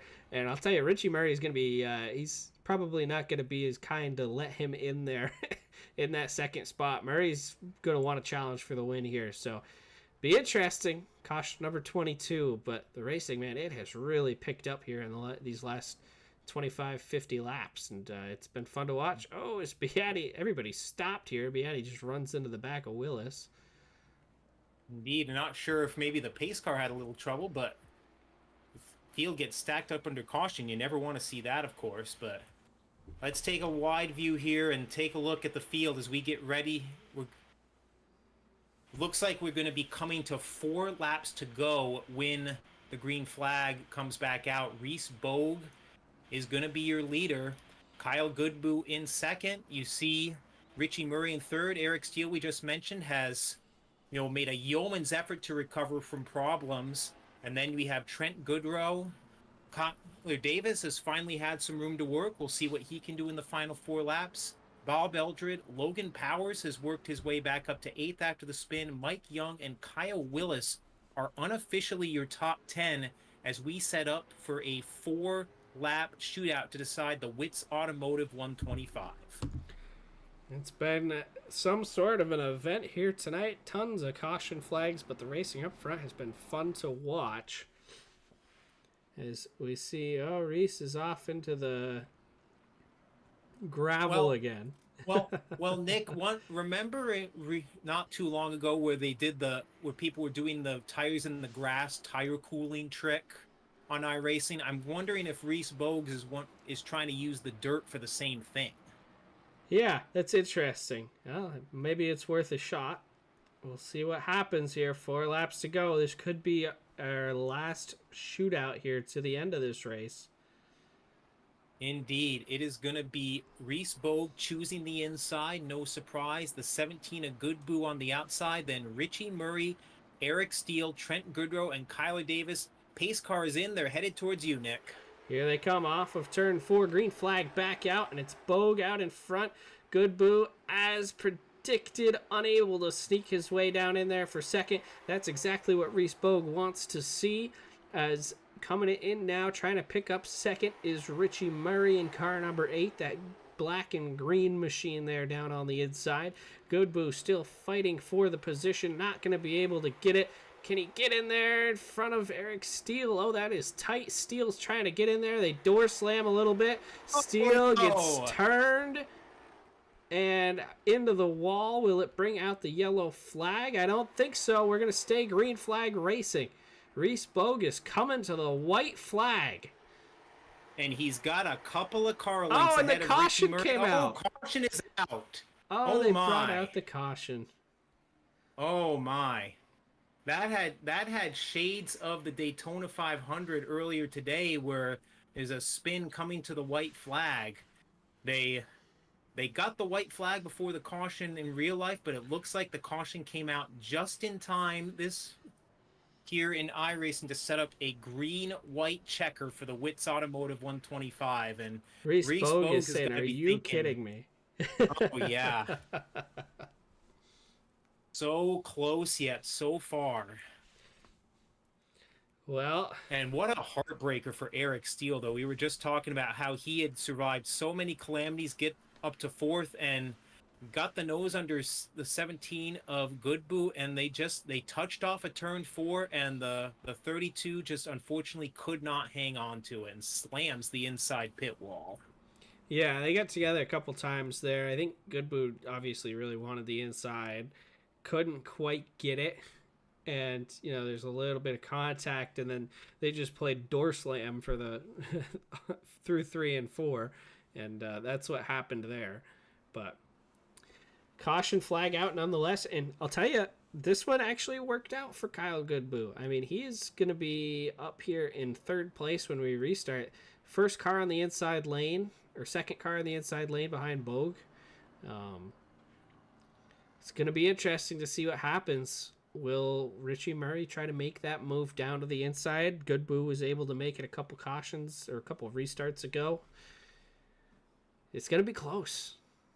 Yeah, I mean, there's a whole lot to consider on this restart. Does Richie Murray, I'm sure he'd love to pull a crossover, but he can't count on getting clear of the 17 right on the restart. So he's got to have an initial plan, he's got to have a plan B, and he might need a plan C too. And of course, as Mike Tyson once said, everyone has a plan until they get punched in the mouth. And true. Figuratively speaking, I wouldn't be surprised if something like that happens with 2 to go. If I'm Richie Murray here, I'm just trying to get the best restart possible and then get as low as I can, give Reese Bogue 1 car length on the inside, try to pinch him down off the corner, work on his exit, get an advantage, go from there. But here they come. Green flag is out. Green-white-checkered. Bogue gets the jump that he needed. Murray trying to stay there on the outside. Goodboo trying to be right there as well.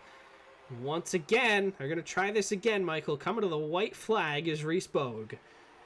White flag is out. They are 2 by 2 behind him, and that is exactly what Reese Bogue wants to see. Heading towards turn 3 for the final time. The Whits Automotive 125 off the come off 4 is going to go to Reese Bogue as there's a crash behind him. Kyler Davis getting turned around. But Reese Bogue is your winner. Kyle Goodboo unofficially second in the 17. Richie Murray, Bob Eldred, and Trent Goodrow, your unofficial top 5 after 125. We're going to say exhausting yet thrilling laps here at virtual Oxford Plains Speedway. And Reese Bogue, after coming so close last week at Loudon, this one was worth the wait, I think, for him. He got to take the lead a couple times, and he is burning it down. Oh, man. Hopefully we will get to hear from him and the rest of our top 3 after this one. But, he did get a couple of gifts, being able to inherit the lead twice. But once you get it, you still got to hold on. And once Reese Bogue got to the front, he did a great job doing what he had to do to protect that position and take home the win here in round 2 of the GossCars.com iACT Winter Warm-Up Series. So while we wait for some of our drivers, our top three drivers here, to get into our channel here, actually, it looks like we have Reese Bogue in victory lane here. As everybody starts to make their way on through, let's talk to our winner here first of all. Reese Bogue, do you have a copy? Yes, sir. I got you. Wow, man! I mean, that one must have been worth the wait for you. I think we had 24 caution flags, but wild race up front, good racing up there, and after 125 laps, you come out on top. How's it feel? Yeah, I'm pretty happy. Wasn't really planning on racing tonight until I saw it about 8 o'clock this morning, I guess. So a little surprised to do that. Coming back from Florida, so that was good. But yeah, I'm happy. Kind of got my points, I guess, back on track after last week. I think I was running third or fourth, counting like 1 to go or 2 to go, and got shuffled back to sixth. So that'll help. I think a couple of guys in front of me had a little bit of issue as well, so it'll help me gain some points there. And yeah, it's happy to keep it together, keep it in one piece, and run some laps with some really good drivers tonight and bring home the win. Yeah, Reese, take us through those closing stages of the race because obviously, the top two had a little dust up there and got you into lead, but you had to hold on through a few restarts there. What was your plan that you were trying to execute in those closing laps to hold on to the top spot? I mean, it really started back at pit stops. There's some strategy there. Whatever level was, about 87, I believe, or something. I was planning on taking four, but I'm like, yeah, I kind of want to keep track position, so took two tires and some guys stayed out, just trying to work through that. And then once I got to third, Casey and I believe it was Logan got together there. So sucks for them. I was just trying to buy my time. I wasn't trying to push too hard, but I was trying to just, I guess, be there in case something like that happened, and it did. And I was able just to capitalize on it and take the lead. And yeah, it was tough to hang on. Richie and Kyle and Trent and all them guys were tough to hold off there, but in the end it paid off. I didn't mean to throw any blocks or chop anybody, but I mean, it is what it is, and we all came out of there clean. Well, congratulations. Big win for you here tonight, Reese. We will see you next week at Hickory. Thank you very much, and yeah, I'll see you guys next week. Let's go to our second place finisher now, Kyle Goodboo, who was last year's Rookie of the Year at White Mountain Motorsports Park. First time out this year, Kyle, and obviously it got hairy for you early. You had some right front damage on the car. I mean, how did you manage to keep it together and make a run in this thing? Yeah, after that first, I think it was first or second lap incident, we kind of just stayed patient for the rest of the race because after the first few yellows, I knew it was going to be a long night. So I just tried to just be patient and just keep the tires on it and stay out of everything, and it came out good. Yeah, I mean, you made a really crazy move there on one of those last restarts. I called it the move of the race when you're able to get down there into second place. We saw that the outside lane wasn't really the place you wanted to be on those restarts. What's going through your mind, and take us through that move there to hold on to second for at least what was the time being. Yeah, that move was kind of a clear enough move. I think Richie definitely lifted a little bit for me, and I appreciate that. But yeah, when we got that yellow after that, I didn't want to be up top, so I kind of just got down when I could and went from there. Well, congratulations. Oh, go ahead, Michael. I'm just going to say that is Kyle Goodboo out of Lincoln, New Hampshire. Kyle, a great debut to the season. Do you think we'll see you again later on the line? I definitely hope so. I missed the first race because I had basketball, so as long as I have time, I'll try to show up. I had a lot of fun tonight, so. That's great to hear, and congratulations on your second place finish, Kyle. Thank you. On to Richie Murray, our third place runner here tonight. Richie, you're a late addition. You joined the series today, but certainly quite an entrance by you. Third place run on the day. Take us through it. Yeah, thank you. I wish we could have had a little more green flag actual racing instead of pacing around the track. All those cautions, like they create a lot of coulda, woulda, shoulda moments. Like there's a lot of restarts. Like at one point in the race, I was ahead of Reese, but then a restart, like I got put back behind him. There was a couple, like you don't take off as good a couple restarts. You lose a couple spots that you worked hard gaining. I think the only time that like we really had long enough runs to race, the outside line started to develop, but it didn't develop enough where I could get past Reese. think what cost me possibly a second place run after I went to the outside too quick on Reese and lost a spot to Casey. But yeah, at the end of the race, it's I was hoping 4 tires would be a little more effective than they were. They were good, but not as great as I was hoping. So came back to 3rd. Yeah, we'll come back next week and see what I can do. Well, that's awesome to hear. I mean, for a great debut, Rick. Gee, we're looking forward to seeing you next week and on the real life ACT Tour felt as well this year. Yeah, as far as real life stuff goes, I only have 2 actual ACT starts, both of my home track Seekonk, and one of them I not really want to mention. That didn't really go well, but my first one in 2022, my claim to fame is basically I got the pole and I got a top 10 finish. So Hey, there you go.